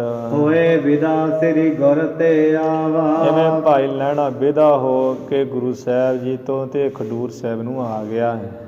ਮਿਲ ਸੰਗਤ ਸਵਾ ਕਲਾਵਾ, ਉੱਥੋਂ ਚੱਲ ਕੇ ਆ ਗਏ ਜਿਹੜੀ ਸੰਗਤ ਪਿੱਛੇ ਹੀ ਰਾਵੀ ਦੇ ਕਿਨਾਰੇ ਵੱਲ ਖਿਲਾਰੀ ਹੋਈ ਸੀ, ਜਿਹੜੀ ਸੰਗਤ ਸੰਗ ਜਾਣ ਵਾਲਾ ਸੀ ਵੈਸ਼ਨੋ ਦੇ, ਉਹਨਾਂ ਨੂੰ ਮਿਲ ਕੇ ਐਵੇਂ ਬਚਨ ਕਿਹਾ ਸਭ ਸੋ ਰਾਮ ਰਾਮ ਹੈ ਮੇਰੀ, ਹੱਥ ਜੋੜੇ ਤੇ ਸਭ ਨੂੰ ਕਿਹਾ ਭਾਈ ਮੇਰੀ ਹੁਣ ਤੁਹਾਨੂੰ ਰਾਮ ਰਾਮ ਹੈ, ਭਾਵ ਤੁਸੀਂ ਆਪਣੇ ਰਾਹ ਮੈਂ ਆਪਣੇ ਰਾਹ, ਤੁਸੀਂ ਜਾਓ ਵੈਸ਼ਨੋ ਤੇ ਮੈਂ ਜਾਵਾਂ ਘਰ। ਐਵੇਂ ਰਾਮ ਰਮਈਆ ਕਹਿ ਦਿੱਤਾ ਮੇਰੀ ਰਾਮ ਹੈ ਭਾਈ ਤੁਹਾਨੂੰ ਤੁਸੀਂ ਆਪਣੇ ਰਾਹ ਮੈਂ ਆਪਣੇ ਰਾਹ। ਮਨ ਇੱਛਾ ਘਰ ਮੁਰਨੇ ਕੇਰੀ, ਕਿਉਂਕਿ ਜਿਹੜੀ ਮੇਰੀ ਮਨ ਦੀ ਇੱਛਾ ਉਹਦੇ ਘਰ ਨੂੰ ਮੁੜਨ ਦੀ ਆ ਹੁਣ। ਬਿਸਮਾਏ ਸਾਥੀ ਸੁਨ ਬਨਾ, ਉਹ ਸੰਗ ਦੇ ਹੁਣ ਮੁਖੀ ਸਨ ਭਾਈ ਲੈਣਾ ਜੀ ਬਣ ਕੇ ਆਏ ਹੋਏ। ਸਾਥੀ ਸੁਣ ਕੇ ਬੜੇ ਅਚਰਜ ਹੋਏ ਵੀ ਮੁਖੀਆ ਕੀ ਕਹਿੰਦਾ ਸਾਡਾ। ਕਹਿਣ ਲੱਗੇ ਕਿਉਂ ਜਾਵੋ ਐਨਾ, ਉਹ ਕਹਿਣ ਵਿੱਚੋਂ ਲੱਗੇ ਸਿਆਣੇ ਸਿਆਣੇ ਵੀ ਮੁਖੀਆ ਜੀ ਭਾਈ ਲੈਣਾ ਤੁਸੀਂ ਕਿਉਂ ਘਰ ਜਾਂਦੇ ਹੋ ਵਾਪਸ। ਨਹੀਂ ਚਲਤ ਅਬ ਜਵਾਲਾ ਭਾਨਾ, ਤੁਸਾਂ ਨੇ ਤੇ ਜਵਾਲਾ ਦੇ ਚਰਨ ਪਰਸਨ ਜਾਣਾ ਸੀ ਤੇ ਜਵਾਲਾ ਦੁਰਗਾ ਦੇਵੀ ਦੇ ਘਰ ਮੰਦਰ ਵਿੱਚ ਵੀ ਕਿਉਂ ਨਹੀਂ ਚੱਲਦੇ ਜਾਂਦੇ ਹੁਣ। ਇਹ ਸੰਗ ਕੋ ਮਾਲਕ ਕੌਣ, ਆ ਜਿਹੜਾ ਸੰਗ ਲੈ ਕੇ ਤੁਰ ਪਏ ਆ ਇਹਦਾ ਮਾਲਕ ਕੌਣ ਹੋਵੇਗਾ। ਤੁਸੀਂ ਤੇ ਮੁਖੀ ਅੱਗੇ ਲੱਗੇ ਹੋਏ ਸੀ। ਦੋਹਰਾ ਸੁਨ ਲਹਿਣਾ ਪੁਨ ਬੋਲਿਓ। ਸੁਣ ਕੇ ਭਾਈ ਲਹਿਣਾ ਫਿਰ ਬੋਲਿਆ ਹੈ, ਜਿਸ ਹਿਤ ਜਵਾਲਾ ਜਾਏ। ਸੁਣੋ ਵੀ ਸੰਗੀ ਸਾਥੀਓ, ਜਿਸ ਵਾਸਤੇ ਜਵਾਲਾ ਤੇ ਦਰਸ਼ਨ ਪਰਸਨ ਜਾਣਾ ਸੀ, ਸੋ ਕਾਰਜ ਪੂਰਨ ਭਇਓ। ਉਹ ਜਿਹੜਾ ਕੰਮ ਹੈ ਨਾ, ਜਿਸ ਕੰਮ ਵਾਸਤੇ ਉੱਥੇ ਜਾਣਾ ਸੀ, ਉਹ ਤੇ ਸ੍ਰੀ ਕਰਤਾਰਪੁਰ ਸਾਹਿਬ ਵੀ ਪੂਰਾ ਹੋ ਗਿਆ ਸਾਡਾ। ਸ਼ਾਂਤ ਭਈ ਚਿਤ ਆਏ। ਉੱਥੇ ਦਰਸ਼ਨ ਕਿਉਂ ਕਰਨੇ ਸੀ? ਵੀ ਚਿੱਤ ਨੂੰ ਸ਼ਾਂਤੀ ਹੋ ਜਾਏ ਦਰਸ਼ਨ ਕਰਕੇ। ਉਹ ਸ਼ਾਂਤੀ ਤੇ ਚਿੱਤ ਵਿੱਚ ਕਰਤਾਰਪੁਰ ਸਾਹਿਬ ਹੀ ਹੋ ਆਈ ਹੈ। ਹੁਣ ਵੈਸ਼ਨੋ ਦੇਵੀ ਤੇ ਵੀ ਕੀ ਜਾ ਕੇ ਕਰਾਂਗੇ ਅਸੀਂ? ਚੌਪਈ ਪੁਨ ਸੰਗੀ ਬੂਝਤ ਹਿਤ ਪਾਏ। ਫਿਰ ਸੰਗੀ ਜਿਹੜੇ ਹੈ ਨਾ, ਬੜਾ ਪ੍ਰੇਮ ਪਾ ਕੇ ਪੁੱਛਣ ਲੱਗੇ ਐ, ਤੁਮ ਕੋ ਸ਼ਾਂਤ ਭਾਈ ਇਹ ਥਾਏ। ਠੀਕ ਹੈ ਮੁਖੀਆ ਜੀ, ਭਾਈ ਲੈਣਾ ਜੀ, ਤੁਹਾਨੂੰ ਤੇ ਸ਼ਾਂਤ ਇਸੇ ਥਾਂ ਕਰਤਾਰਪੁਰ ਸਾਹਿਬ ਹੀ ਹੋ ਆਈ ਹੈ। ਚਲੋ ਮਾਨਵ ਸਰਬ ਸੰਗ ਜੋ ਆਏ। ਆ ਜਿਹੜੇ ਮਨੁੱਖ ਹੁਣ ਵੱਡੇ ਸਾਰੇ ਸੰਗ ਵਿੱਚ ਜੱਥੇ ਵਿੱਚ ਆਏ ਹੋਏ ਆ ਨਾਲ, ਕੌਣ ਹਾਲ ਇਨ ਦੇਹੋ ਬਤਾਏ। ਇਹਨਾਂ ਦਾ ਵੀ ਕੀ ਹਾਲ ਹੋਊ ਹੁਣ ਤੁਹਾਡੇ ਬਿਨਾ? ਤੁਸੀਂ ਨਹੀਂ ਚੱਲੋਗੇ, ਭੀੜ ਭੜੱਕਾ ਵੀ ਪਾਇਆ ਹੈ, ਤਿਆਰੀ ਵੀ ਕੀਤੀ ਹੈ, ਹੁਣ ਤੁਸੀਂ ਚੱਲੋਗੇ ਨੇ, ਇਹਨਾਂ ਦਾ ਕੀ ਹਾਲ ਹੋਊਗਾ? ਤੁਸੀਂ ਦੱਸ ਦਿਓ। ਲਹਿਣਾ ਕਹਾ ਅਬ ਜਵਾਲਾ ਜਾਵਹੁ। ਭਾਈ ਲੈਣਾ ਜੀ ਕਹਿਣ ਲੱਗੇ ਵੀ ਕਰਨਾ ਕੀ ਹੈ? ਹੁਣ ਤੁਸੀਂ ਕਾਂਗੜ ਦੇ ਰਸਤੇ ਤੇ ਪੈ ਜਾਓ ਤੇ ਜਵਾਲਾ ਚਲੇ ਹੀ ਜਾਓ। ਪਹੁਨ ਪਰਸ ਕਰ ਇਹ ਥਲ ਆਵਹੁ। ਦੁਰਗਾ ਦੇਵੀ ਦੇ ਮੰਦਿਰ ਵਿੱਚ ਮੱਥਾ ਟੇਕ ਕੇ ਚਰਨ ਪਰਸ ਕੇ ਫਿਰ ਇਸੇ ਥਾਂ ਕਰਤਾਰਪੁਰ ਸਾਹਿਬ ਹੀ ਆ ਜਾਓ।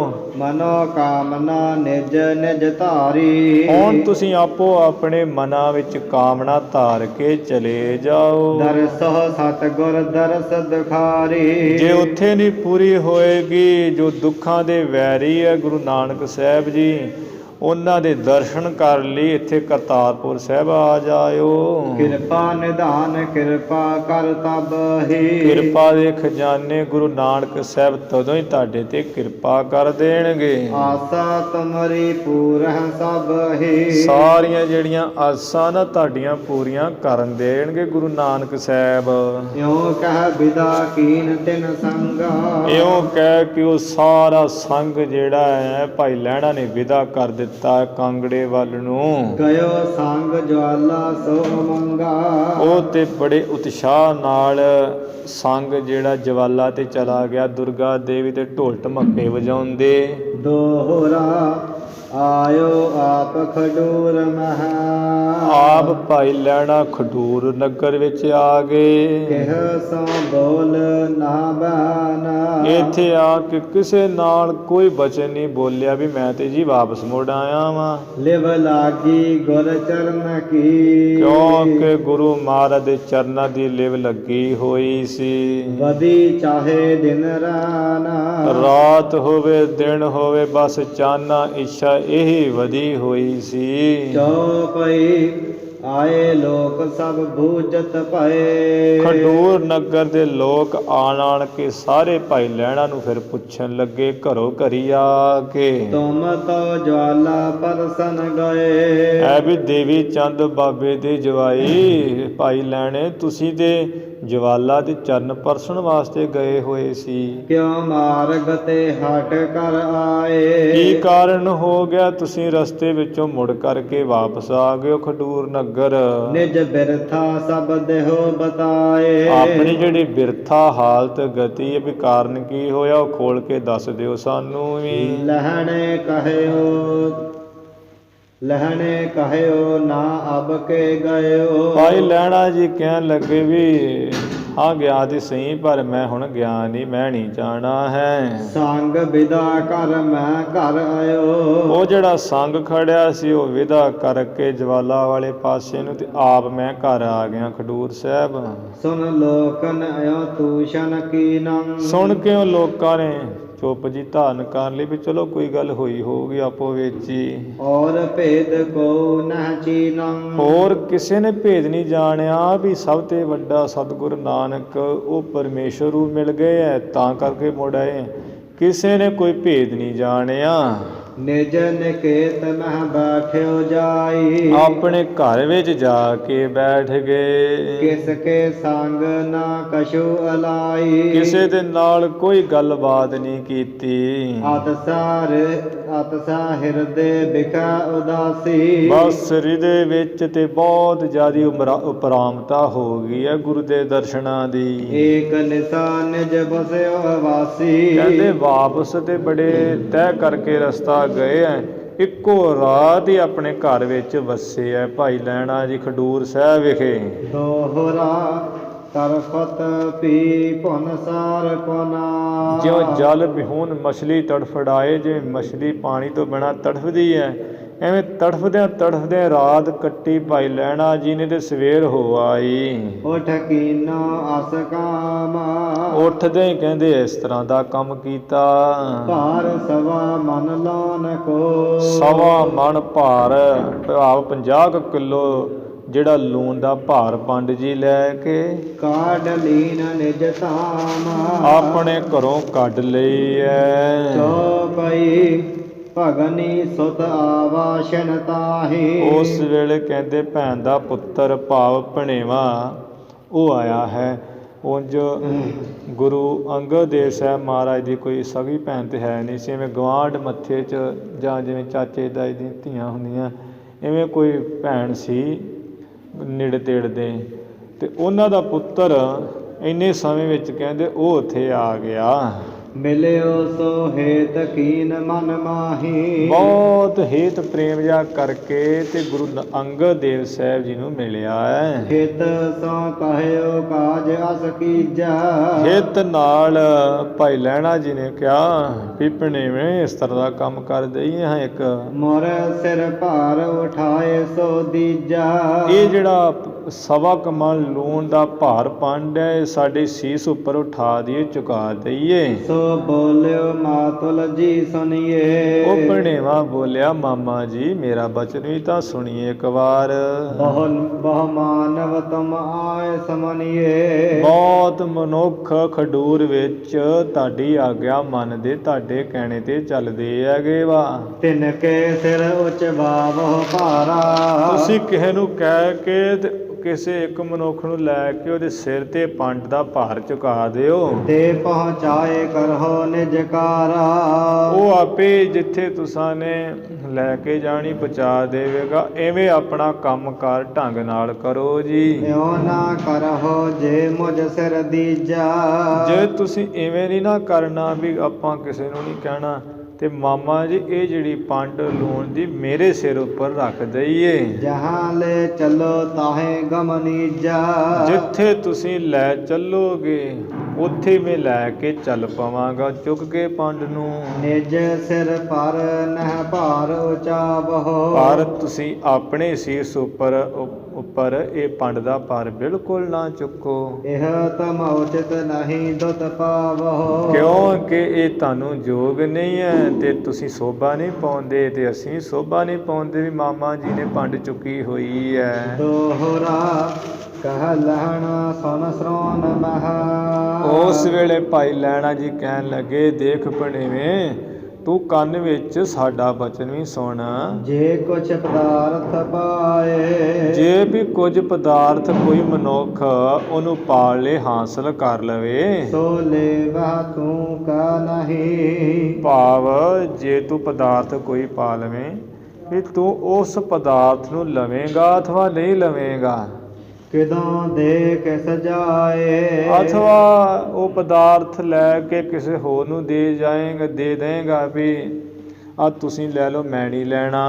ਚੌਪਈ ਸਮਝੋ ਇਸ ਬੇਦਰ ਦੇ ਮਝਾਰਾ। ਇਸੇ ਤਰ੍ਹਾਂ ਹੀ ਭਣੇਵੇਂ ਤੂੰ ਸਮਝ ਲਾ ਸਾਨੂੰ ਕੋਈ ਪਦਾਰਥ ਦੇ ਰਿਹਾ ਹੈ ਤੇ ਹੁਣ ਅਸੀਂ ਤੋਂ ਲੈਣਾ ਪਦਾਰਥ, ਜੇ ਨਾ ਲੈਣਾ ਹੋਵੇ ਤੇ ਫਿਰ ਐਵੇਂ ਨਾ ਕਰੀਏ। ਅਸਾਂ ਨੇ ਤੋ ਪਦਾਰਥ ਲੈਣ ਆਏ ਵੇ ਹਿਰਦੇ ਵਿੱਚ ਸਮਝ ਲਾ। ਤੂਰਨ ਉਚਵਾਵੋ ਸਿਰ ਭਾਰਾ। ਇਸ ਕਰਕੇ ਦੇਰੀ ਨਾ ਕਰ, ਇਹ ਜੋ ਸਵਾ ਮਨ ਲੂਣ ਹੈ ਮੇਰੇ ਸੀਸ ਉੱਪਰ ਛੇਤੀ ਨਾਲ ਚੁਕਵਾ ਦੇ। ਇਉਂ ਕਹਿ ਲੀਨਾ ਸੀਸ ਉਠਾਈ। ਇਉਂ ਕਹਿ ਕੇ ਗੁਰੂ ਅੰਗਦ ਦੇਵ ਸਾਹਿਬ ਜੀ ਨੇ ਸੀਸ ਉੱਪਰ ਸਵਾ ਮਨ ਲੂਣ 50 ਕਿਲੋ ਸਿਰ ਤੇ ਚੁੱਕ ਲਿਆ। ਕਿੱਥੇ ਖਡੂਰ ਸਾਹਿਬ, ਕਿੱਥੇ ਕਰਤਾਰਪੁਰ ਸਾਹਿਬ ਹੈ। ਨਿਕਸਿਓ ਮਹਿਰ ਪਾਏ ਮਗ ਪਾਈ। ਖਡੂਰ ਨਗਰ ਤੋਂ ਬਾਹਰ ਨਿਕਲੇ ਆ ਭਾਈ ਲਹਿਣਾ ਜੀ, ਤੇ ਆਪਣਾ ਜਿਹੜਾ ਚਰਨ ਹੈ ਉਹ ਕਰਤਾਰਪੁਰ ਦੇ ਰਸਤੇ ਤੇ ਪਾ ਦਿੱਤਾ ਹੈ। ਅਬਰ ਨ ਕਿਸ ਟਿਗ ਭੇਦ ਬਖਾਨਾ। ਹੋਰ ਕਿਸੇ ਕੋਲ ਕੋਈ ਭੇਦ ਨਹੀਂ ਕਿਹਾ ਵੀ ਅਸੀਂ ਕਰਤਾਰਪੁਰ ਸਾਹਿਬ ਜਾ ਰਹੇ ਹਾਂ ਤੇ ਉੱਥੇ ਲੰਗਰਾਂ 'ਚ ਲੂਣ ਪਾਉਣਾ, ਕਿਉਂਕਿ ਭਾਈ ਲਹਿਣਾ ਜੀ ਉੱਥੇ ਸਾਰਾ ਵੇਖ ਆਏ ਸਨ ਵੀ ਬੇਅੰਤ ਸੰਗਤਾਂ ਲੰਗਰ ਛਕਦੀਆਂ, ਚਲੋ ਗੁਰੂ ਘਰ ਨਮਕ ਦੀ ਸੇਵਾ ਹੀ ਕਰ ਦਈਏ। ਜਸ ਪਦ ਪੁਰ ਕਰਤਾਰ ਪਿਆਨਾ। ਬੜੀ ਛੇਤੀ ਨਾਲ ਹੀ ਕਰਤਾਰਪੁਰ ਸਾਹਿਬ ਨੂੰ ਚੱਲਣਾ ਕੀਤਾ। ਕਰਮ ਕਰ ਤਹਾਂ ਪਹੁੰਚਿਓ ਜਾਈ। ਕਰਮ ਕਰ ਤਰਤੀਬ ਵਾਰ ਨੰਬਰ ਵਾਰ ਰਸਤਾ ਤੈਅ ਕਰਦੇ ਕਰਦੇ ਕਰਤਾਰਪੁਰ ਸਾਹਿਬ ਜਾ ਪਹੁੰਚੇ ਭਾਈ ਲਹਿਣਾ ਜੀ। ਸ੍ਰੀ ਨਾਨਕ ਜਹਾਂ ਭਵਨ ਸਹਾਈ। ਜਿੱਥੇ ਗੁਰੂ ਨਾਨਕ ਸਾਹਿਬ ਜੀ ਦੇ ਸੋਹਣੇ ਮੰਦਰ ਮਹਿਲ ਸੋਭਨੀਕ ਹੋ ਰਹੇ ਸਨ, ਜਿੱਥੇ ਮਾਤਾ ਸੁਲੱਖਣੀ ਜੀ, ਬਾਬਾ ਸ਼੍ਰੀ ਚੰਦ, ਬਾਬਾ ਲਖਮੀ ਦਾਸ ਜੀ ਰਹਿੰਦੇ ਸਨ, ਉੱਚੇ ਮੰਦਰ ਮਹਿਲ ਅਪਾਰਾ, ਉੱਥੇ ਜਾ ਪਹੁੰਚੇ ਹੈ। ਵਹਿਰ ਕੇਦਾਰ ਦੇਖਨੇ ਹੇਤਾ। ਇੱਧਰ ਸਤਿਗੁਰੂ ਜੀ ਝੋਨੇ ਦਾ ਖੇਤ ਦੇਖਣ ਵਾਸਤੇ ਗਏ ਹੋਏ ਸੀ। ਗਏ ਹੋਤੇ ਬੇਦੀ ਕੁਲ ਕੇਤਾ। ਬੇਦੀਆਂ ਦੀ ਕੁਲ ਦੇ ਤੁਜਾ ਰੂਪ ਝੋਨੇ ਦਾ ਜਿਹੜਾ ਖੇਤ ਬੀਜਿਆ ਉਧਰ ਮਹਾਰਾਜ ਦੇਖਣ ਗਏ ਹੋਏ ਸਨ। ਸਦਨ ਸੁਲੱਖਣੀ ਕੇ ਟਿਕ ਜਾਈ। ਮਾਤਾ ਸੁਲੱਖਣੀ ਜੀ ਦੇ ਕੋਲ ਜਾ ਕੇ ਸਤਿਗੁਰ ਜੀ ਦੇ ਘਰ ਵਿੱਚ ਭਾਰ ਉਤਾਰਿਓ ਦੀਨ ਟਿਕਾਈ। ਆਪਣੇ ਸਿਰ ਤੇ ਜੋ ਭਾਈ ਲਹਿਣਾ ਜੀ ਨੇ 50 ਕਿਲੋ ਸਵਾ ਮਣ ਲੂਣ ਚੁੱਕਿਆ ਹੋਇਆ ਹੈ,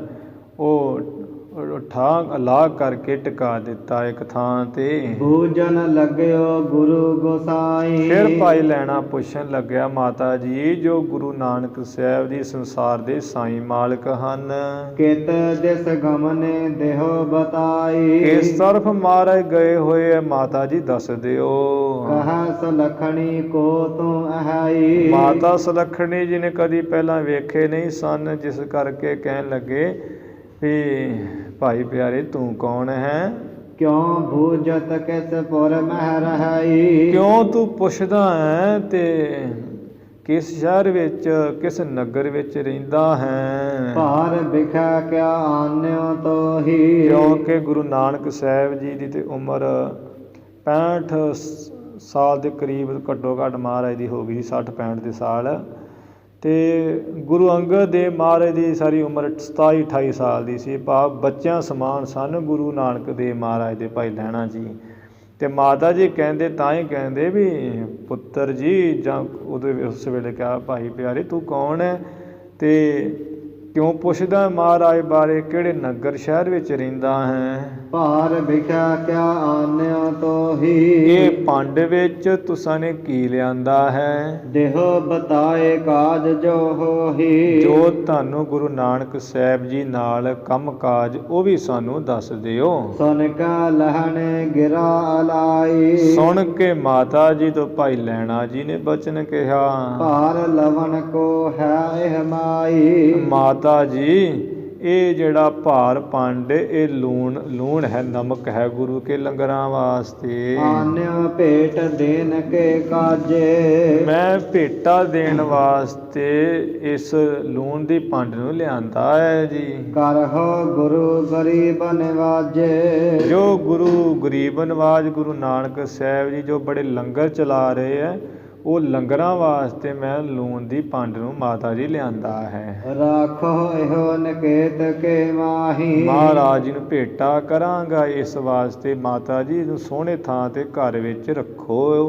ਤਿਨਹਿ ਬਤਾਵੋ ਜਾਵੋ ਪਾਹੀ। ਤੇ ਤੁਸੀਂ ਗੁਰੂ ਨਾਨਕ ਸਾਹਿਬ ਜੀ ਦਾ ਪਤਾ ਵੀ ਦੱਸ ਦਿਓ ਵੀ ਕਿੱਥੇ ਹੈ, ਮੈਂ ਉਹਨਾਂ ਪਾਸ ਚਲਿਆ ਜਾਵਾਂ। ਸੁਨ ਕੈ ਬਚਨ ਲਵਣ ਕੋ ਭਾਰਾ।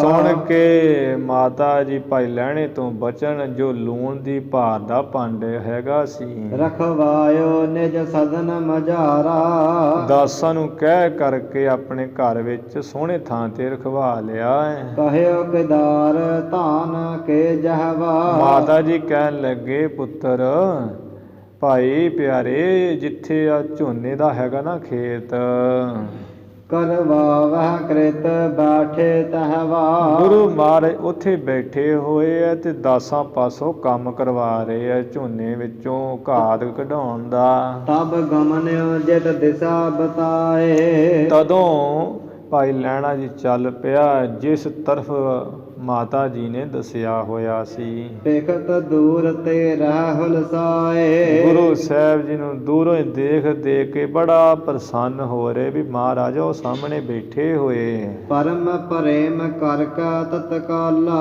ਬਹੁਤ ਵੱਡਾ ਪ੍ਰੇਮ ਕਰਕੇ ਛੇਤੀ ਨਾਲ ਪਰਿਓ ਪਾਏ ਪੰਕਜ ਧਰ ਭਾਲਾ। ਉੱਥੇ ਪੈੜੀਆਂ ਵਿੱਚ ਹੀ ਇਹ ਨਹੀਂ ਵੇਖਿਆ ਵੀ ਥਾਂ ਨਹੀਂ ਚੰਗਾ, ਜਿਵੇਂ ਅਸੀਂ ਲੋਕ ਅਰਦਾਸ ਹੁੰਦੀ ਹੋਵੇ ਚੰਗੇ ਭਲੇ ਥਾਂ ਖਲੋਤੇ ਥਾਂ ਮੱਥਾ ਨਹੀਂ ਲਾਉਂਦੇ, ਹੱਥ ਜਾ ਲਾ ਕੇ ਟੁੱਟਾ ਜਦ ਤਾਂ ਕਰ ਲੈਂਦੇ ਆ। ਜਮਾਂ ਹੀ ਸਾਡਾ ਤੇ ਸਾਧ ਸੰਗਤ ਦੀ ਸ਼ਰਧਾ ਮਰ ਗਈ ਹੈ। ਭਾਈ ਲਹਿਣਾ ਜੀ ਨੇ ਜਦੋਂ ਮਹਾਰਾਜ ਨੂੰ ਵੇਖਿਆ ਤੇ ਪੈੜੀਆਂ ਵਿੱਚ ਹੀ ਚਰਨ ਕਮਲਾਂ ਦੇ ਢਹਿ ਪਏ, ਡਿੱਗ ਪਏ ਐ। ਨਿਤ ਆਵਹਿ ਚਿਤ ਸ੍ਰੀ ਜਗਨਾਥਾ। ਆਪਣਾ ਮੱਥਾ ਸਤਿਗੁਰ ਜੀ ਦੇ ਚਰਨਾਂ ਕਮਲਾਂ ਉੱਪਰ ਪਾਇਆ ਹੈ ਤੇ ਹਮੇਸ਼ਾ ਵਾਸਤੇ ਭਾਈ ਲਹਿਣਾ ਤੈਨੂੰ ਚੇਤੇ ਆਵੇ ਕਰਤਾਰ ਪਰਮੇਸ਼ਰ। ਇਹ ਸ੍ਰੀ ਗੁਰੂ ਨਾਨਕ ਸਾਹਿਬ ਸੰਸਾਰ ਦੇ ਮਾਲਕ ਜੀ ਨੇ ਕਿਹਾ ਹੈ, ਅਸੀਸ ਦਿੱਤੀ ਹੈ। ਆਸ ਕਹਿ ਧਰਿਓ ਸੀਸ ਪਰ ਹਾਥਾ। ਭਾਈ ਬਾਲਾ ਤੈਨੂੰ ਸਦਾ ਹੀ ਪਰਮੇਸ਼ਰ ਚੇਤੇ ਰਹੇ, ਯਾਦ ਰਹੇ। ਇਸ ਤਰ੍ਹਾਂ ਕਹਿ ਕੇ ਸੋਹਣੇ ਸੀਸ ਉੱਪਰ ਆਪਣਾ ਸੋਹਣਾ ਹੀ ਹਸਤ ਰੱਖਿਆ ਗੁਰੂ ਨਾਨਕ ਸਾਹਿਬ ਜੀ ਨੇ। ਕਿਰਪਾ ਦ੍ਰਿਸ਼ਟ ਕੋ ਤਿਹ ਸ਼ਨ ਦੇਖੀ। ਉਹ ਹੱਥ ਕਾਹਦਾ ਰੱਖਿਆ, ਮਾਨੋ ਕਿਰਪਾ ਦਾ ਮਿਹਰ ਭਰਿਆ ਹੱਥ ਮਾਰ ਨੇ ਅੱਜ ਰੱਖ ਦਿੱਤਾ ਹੈ।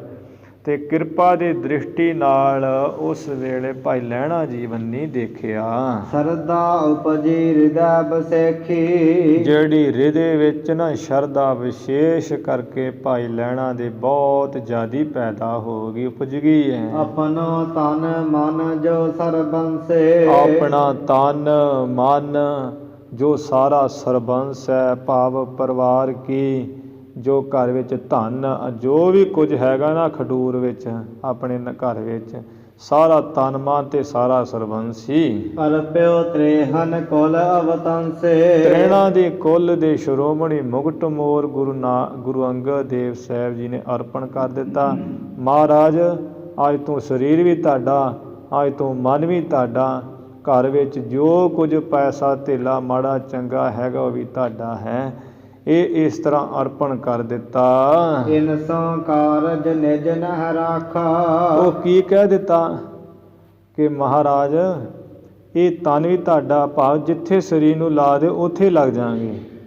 ਇਹ ਮਨ ਵੀ ਤੁਹਾਡਾ, ਜਿੱਥੇ ਮਨ ਨੂੰ ਲਾ ਦਿਓਗੇ ਉੱਥੇ ਮਾਰਾ ਲੱਗੇਗਾ ਇਹ ਮਨ। ਇਹ ਮੇਰਾ ਮਨ ਹੀ ਨਹੀਂ। ਪੈਸਾ ਜਿੱਥੇ ਤੁਹਾਡਾ ਜੀ ਕਰਦਾ ਉੱਥੇ ਲਾ ਦਿਓ। ਤੇ ਇੱਥੇ ਕਹਿੰਦੇ ਆ ਆਖੇ ਜੀ ਆਪਣੀ ਮਿਹਨਤ ਕਰੋ ਤੇ ਗੁਰੂ ਦਾ ਵੱਖਰੇ ਹੋ ਕੇ ਤੁਸੀਂ ਨਾਮ ਹੀ ਜਪ ਲਓ। ਦੋ ਕੰਮ ਕਿੱਦਾਂ ਹੋਣਗੇ? ਤਨ ਮਨ ਧਨ ਸਭ ਸੌਭ ਗੁਰੂ ਕੋ ਹੁਕਮ ਮੰਨਿਆ ਪਾਈਐ। ਅਸੀਂ ਕਹਿੰਦੇ ਹਾਂ ਪਹਿਲਾਂ ਸਾਡੀ ਕਿਰਤ ਜ਼ਰੂਰੀ ਹੈ, ਫਿਰ ਗੁਰੂ ਜ਼ਰੂਰੀ ਹੈ। ਇਹ ਕਿਵੇਂ ਹੋ ਜੂ ਭਾਈ ਵੀ ਤੇਰੇ ਪਹਿਲਾਂ ਤੇਰਾ ਕੰਮ ਹੈ, ਜਿੱਥੇ ਤੇਰਾ ਕੰਮ ਹੈ ਗੁਰੂ ਦੀ ਕਮਾਈ ਵੱਖਰੀ, ਉੱਥੇ ਦੋ ਚੀਜ਼ਾਂ ਹੋ ਗਈਆਂ। ਤੇ ਦੋ ਚੀਜ਼ਾਂ ਵਿੱਚ ਦੁਬਿਧਾ ਹੁੰਦੀ ਹੈ, ਦਵੈਤ ਭਾਅ ਹੁੰਦੀ ਹੈ। ਪਤਾ ਨਹੀਂ ਕਿੱਥੇ ਸਾਡੀ ਬਿਰਤੀ ਹੈ। ਤਿਆਗ ਦੀ ਅਵਸਥਾ ਬੜੀ ਔਖੀ ਹੈ। ਇਹ ਸਾਡੇ ਸਮਝ ਸੂਝ ਤੋਂ ਬਾਹਰ ਹੈ। ਆਪ ਆਪਣੀ ਬੁੱਧ ਹੈ ਜੇਤੀ, ਜਿੰਨੀ ਕੁ ਸਾਨੂੰ ਬੁੱਧੀ ਹੈਗੀ ਉਨੀ ਕੁ ਗੱਲ ਕਰ ਸਕਦੇ ਹਾਂ। ਇਹਦੇ ਸਿਰੋਂ ਪਰੇ ਦੀਆਂ ਗੱਲਾਂ ਗੁਰੂ ਘਰ ਦੇ ਨਾਲ ਜੁੜਨਾ, ਮਿਲਣਾ, ਮਰਨਾ ਗੁਰੂ ਵਾਸਤੇ, ਇਹ ਤੇ ਕਹਿਣ ਮਾਤਰ ਹੀ ਕਹਿ ਦਿੰਦੇ। ਗੁਰੂ ਦੇ ਸਿੱਖ ਬਣਨਾ ਤੇ ਬੜਾ ਹੀ ਕਠਿਨ ਹੈ। ਇਹ ਕਿੰਨੇ ਪ੍ਰਸੰਗ ਪਿੱਛੇ ਲੰਘ ਗਏ ਹੈ ਤੇ 10 ਗੁਰੂਆਂ ਦੀ ਕਥਾ 'ਚ ਕਿੰਨੇ ਪ੍ਰਸੰਗ ਅੱਗੇ ਆਉਣੇ ਆ। ਉਹ ਤੇ ਸਾਡੇ ਸਿਰਾਂ ਤੋਂ ਲੰਘ ਜਾਂਦੇ ਆ, ਸੁਣ ਕੇ ਵੀ ਅਣਸੁਣੇ ਕਰ ਦਿੰਦੇ ਆ। ਆਪਣੀ ਗੱਲ ਅਸੀਂ ਆਪਣੇ ਕੋਲ ਰੱਖ ਲੈਂਦੇ ਵੀ ਆਹ ਗੱਲ ਜੀ ਬਣਦੀ ਹੈ। ਜਿਹੜੀ ਅਸੀਂ ਕਰਦੇ ਹਾਂ ਉਹ ਸਾਨੂੰ ਚੰਗੀ ਜਿਹੜੀ ਨਹੀਂ ਬਣਦੀ ਉੱਥੇ ਕਹਿੰਦੇ ਜੀ ਰਲਾ ਪੈ ਗਿਆ ਹੋਣਾ ਲੱਗਦਾ ਇਤਿਹਾਸ ਜੀ। ਐਵੇਂ ਸਾਡੀ ਹਾਲਤ ਹੈ। ਭਾਈ ਲਹਿਣਾ ਜੀ ਨੇ ਆਪਣਾ ਤਨ ਵੀ ਮਨ ਵੀ ਸਾਰਾ ਸਰਬੰਸ ਵੀ ਪਰਿਵਾਰ ਜ਼ਮੀਨ ਜਾਇਦਾਦ ਗੁਰੂ ਜੀ ਨੂੰ ਅਰਪਣ ਕਰ ਦਿੱਤਾ। ਮਹਾਰਾਜ ਜਿੱਥੇ ਲਾਓਗੇ ਉੱਥੇ ਲੱਗੇਗਾ, ਆਪਣਾ ਹੁਣ ਕੁਝ ਨਹੀਂ ਹੈਗਾ ਏ। ਗੁਰ ਅਨਸਾਰ ਬਦੀ ਅਬਲਾਖਾ, ਇਨ ਸੋ ਕਾਜ ਨਿਜ ਨਹਿ ਰਾਖਾ। ਇਹਨਾਂ ਤਨ ਮਨ ਪਰਿਵਾਰ ਧਨ ਨਾਲ ਕੋਈ ਭਾਈ ਲਹਿਣਾ ਜੀ ਨੇ ਕੰਮ ਨਹੀਂ ਰੱਖਿਆ। ਕਹਿੰਦੇ ਮਹਾਰਾਜ ਇਹਨਾਂ ਨਾਲ ਮੇਰਾ ਹੁਣ ਆਪਣਾ ਕੋਈ ਕੰਮ ਨਹੀਂ ਹੈਗਾ। ਗੁਰ ਅਨਸਾਰ ਬਦੀ ਅਬਲਾਖਾ, ਇਹੀ ਇੱਛਾ ਵਧੀ ਹੈ ਕਿ ਗੁਰੂ ਦੇ ਅਨਸਾਰੀ ਹੋ ਕੇ ਰਹਿਣਾ। ਗੁਰੂ ਜਿਵੇਂ ਮਹਾਰਾਜ ਕਹਿੰਦੇ ਅਬ ਹਮ ਚਲੀ ਠਾਕੁਰ ਪੈ ਹਾਰ, ਜਬ ਹਮ ਸ਼ਰਨ ਪ੍ਰਭੂ ਕੀ ਆਈ, ਰਾਖ ਪ੍ਰਭੂ ਭਾਵੇਂ ਮਾਰ। ਗੁਰੂ ਰੱਖ ਲੈ ਭਾਵੇਂ ਮਾਰ ਲੈ। ਤੇ ਅਸੀਂ ਕਹਿੰਦੇ ਵੀ ਮੈਂ ਪਹਿਲਾਂ ਕੰਮ ਕਰਾਂ, ਫਿਰ ਗੁਰੂ ਕਹਿੰਦੇ ਵੀ ਮੇਰਾ ਕੰਮ ਕਰੀ। ਇਹ ਦੋ ਗੱਲਾਂ ਨਹੀਂ ਭਾਈ ਹੁੰਦੀਆਂ। ਗਿਆਨੀ ਕਿੱਥੋਂ ਦੇ ਹਾਂ। ਕਾਮ ਨਾ ਕ੍ਰੋਧ ਹੰਕਾਰ ਨ ਧਰਹੀਂ, ਜੋ ਕਾਮ ਹੈ ਕ੍ਰੋਧ ਹੈ ਹੰਕਾਰ ਹੈ ਉਹ ਤੇ ਭਾਈ ਲੈਣਾ ਪਹਿਲਾਂ ਹੀ ਨਹੀਂ ਸੀ ਧਾਰਦੇ। ਮਨ ਵਿੱਚ ਐਸੀ ਨਿਮਰਤਾ ਸੀ। ਆਪਣੇ ਮਨ ਤੋ ਕਿਛ ਕਰਹੀਂ, ਭਾਈ ਸੰਤੋਖ ਸਿੰਘ ਇੱਥੇ ਆਪਣੇ ਕੋਲੋਂ ਤੁਕ ਲਿਖ ਕੇ ਕਹਿ ਰਹੇ ਗੱਲ। ਕਹਿੰਦੇ ਭਾਈ ਜੀ ਉਹ ਆਪਣਾ ਮੰਨਣ ਸਰੀਰ, ਆਪਣਾ ਮਨ ਮੰਨਣ, ਆਪਣਾ ਤਨ ਮੰਨਣ, ਆਪਣੇ ਗੁਣ ਮੰਨਣ, ਤਾਂ ਹੀ ਤੋਂ ਕੁਝ ਕਰਨ ਨਾ। ਤਾਂ ਹੀ ਉਹ ਕਹਿਣ ਨਾ ਵੀ ਹਾਂ ਵੀ ਮੈਂ ਬੜਾ ਸਿਆਣਾ, ਹਾਂ ਜੀ ਮੇਰਾ ਬੜਾ ਮਨ ਨਹੀਂ ਮੰਨਦਾ, ਮੇਰਾ ਜੀ ਪੈਸਾ ਪਹਿਲਾਂ ਘਰ ਜ਼ਰੂਰੀ ਫਿਰ ਗੁਰੂ ਵਾਸਤੇ ਜ਼ਰੂਰੀ ਹੈ। ਜਦੋਂ ਆਪਣਾ ਮੰਨਿਆ ਹੀ ਨਹੀਂ ਹੈ, ਜਦੋਂ ਮਨ ਹੀ ਗੁਰੂ ਦਾ ਲਿਆ, ਫਿਰ ਵੀ ਕੋਈ ਕੀ ਕਰੇ ਜਿਹਨੇ ਗੁਰੂ ਨੇ ਅਰਪਣ ਕਰ ਦਿੱਤਾ ਹੈ। ਜਾਣਿਓ ਸਭ ਕੁਛ ਸ੍ਰੀ ਗੁਰ ਕੇਰਾ, ਇਹੀ ਜਾਣਿਆ ਵੀ ਸਭ ਕੁਝ ਗੁਰੂ ਨਾਨਕ ਸਾਹਿਬ ਜੀ ਦਾ ਹੀ ਹੈ। ਚਰਨ ਧਿਆਨ ਔਰ ਪ੍ਰੇਮ ਕਨੇਰਾ, ਹਿਰਦੇ ਵਿੱਚ ਚਰਨਾਂ ਦਾ ਧਿਆਨ ਚਰਨਾਂ ਦਾ ਧਿਆਨ ਹੈ ਤੇ ਹਿਰਦੇ ਵਿੱਚ ਪ੍ਰੇਮ ਬਹੁਤਾ ਹੋ ਗਿਆ ਹੈ। ਸਭ ਸੇਵਕ ਤਹ ਕ੍ਰਿਤ ਕੋ ਕਰਹੀ, ਸਾਰੇ ਸੇਵਕ ਇਹ ਜਿੰਨੀਆਂ ਵੀ ਗੱਲਾਂ ਹੋਈਆਂ ਨਾ ਇਹ ਗੁਰੂ ਅੰਗਦ ਦੇਵ ਸਾਹਿਬ ਜੀ ਨੇ ਆਪਣੇ ਮਨ ਵਿੱਚ ਹੀ ਅਰਪਣ ਕਰ ਦਿੱਤੀਆਂ ਵੀ ਸੱਚੇ ਪਾਤਸ਼ਾਹ ਤੇਰਾ ਹੀ ਹੈ। ਇੱਕ ਤੇ ਹੁੰਦਾ ਕਹਿਣਾ ਤੇ ਕਰਨਾ ਬੜਾ ਫਰਕ ਹੈ। ਇਹ ਵਿਚਾਰ ਕਰਕੇ ਹੀ ਕਹਿਤਾ ਮਨ ਜੀ ਕਹਤਾ ਮਹਾਰਾਜ ਤੋਂ ਤੇਰਾ ਹੀ ਹੈ। ਤੇ ਕਹਿੰਦੇ ਸਾਰੇ ਸੇਵਕ ਜਿਹੜੇ ਨੌਕਰਦਾਸ ਸੀ ਗੁਰੂ ਮਹਾਰਾਜ ਦੇ ਘਰ ਦੇ, ਉਹ ਕਿਰਤ ਕਰ ਰਹੇ ਸਨ, ਝੋਨੇ ਵਿੱਚ ਕੰਮ ਕਰ ਰਹੇ ਸੀ। ਧਾਨ ਬਿਖਾ ਤੇ ਤ੍ਰੇਣ ਨਿਕਰਹੀ, ਝੋਨੇ ਵਿੱਚੋਂ ਕੱਖ ਕਾਣ ਕੱਢ ਰਹੇ ਸਨ। ਡੀਲਾ ਆ ਜਿਹੜਾ ਹੁੰਦਾ ਹੈ ਇਹ ਇਤਿਆਦਿਕ ਘਾਹ ਵਾਧੂ ਘਾਟੂ। ਤਿਨਹਿ ਬਿਲੋਕਤ ਬੋਲਿਓ ਬਾਨਾ, ਉਹਨਾਂ ਸੇਵਕਾਂ ਨੂੰ ਕੰਮ ਕਰਦਿਆਂ ਦੇਖ ਕੇ ਭਾਈ ਲਹਿਣਾ ਵੀ ਬਚਨ ਬੋਲਿਆ। ਇਕ ਰੰਬੀ ਮੁਝ ਦੇਹੋ ਗੁਣ ਆਨਾ, ਗੁਣਾਂ ਦੇ ਘਰ ਗੁਰੂ ਨਾਨਕ ਸਾਹਿਬ ਜੀ ਇੱਕ ਰੰਬੀ ਮੈਨੂੰ ਵੀ ਦੇ ਦਿਓ, ਮੈਂ ਕਾਹਨੂੰ ਵਿਹਲਾ ਖੜਾ ਇੱਥੇ। ਦਾਸਨ ਸਾਥ ਕਰੋ ਕ੍ਰਿਤ ਇਹੀ, ਜਿਹੜੇ ਤੁਹਾਡੇ ਦਾਸ ਕੰਮ ਕਰ ਰਹੇ ਮੈਂ ਵੀ ਇਹਨਾਂ ਨਾਲ ਕੰਮ ਕਰਾਂਗਾ, ਘਾਹ ਕੱਢਾਂਗਾ। ਸਫਲੀ ਹੋਇਆ ਹੈ ਸਗਰੀ ਦੇਹੀ, ਇਹ ਦੇ ਮੇਰੀ ਫਿਰ ਸਫਲੀ ਹੋ ਜਾਵੇ ਮਹਾਰਾਜ। ਤੁਹਾਡੀ ਸੇਵਾ ਕਰਕੇ ਸਤਿਗੁਰ ਕੀ ਸੇਵਾ ਸਫਲੀ ਹੈ ਜੇ ਕਰ ਲਈਏ ਤਾਂ। ਆਸ ਕਹਿ ਲਾਗਿਓ ਕਰਨ ਨਿੰਦਾਈ, ਇਸ ਤਰ੍ਹਾਂ ਕਹਿ ਕਰਕੇ ਕਹਿੰਦੇ ਭਾਈ ਲੈਣਾ ਰੰਬੀ ਲੈ ਕੇ ਗੋਡੀ ਜੀ ਕਰਨ ਲੱਗ ਪਏ।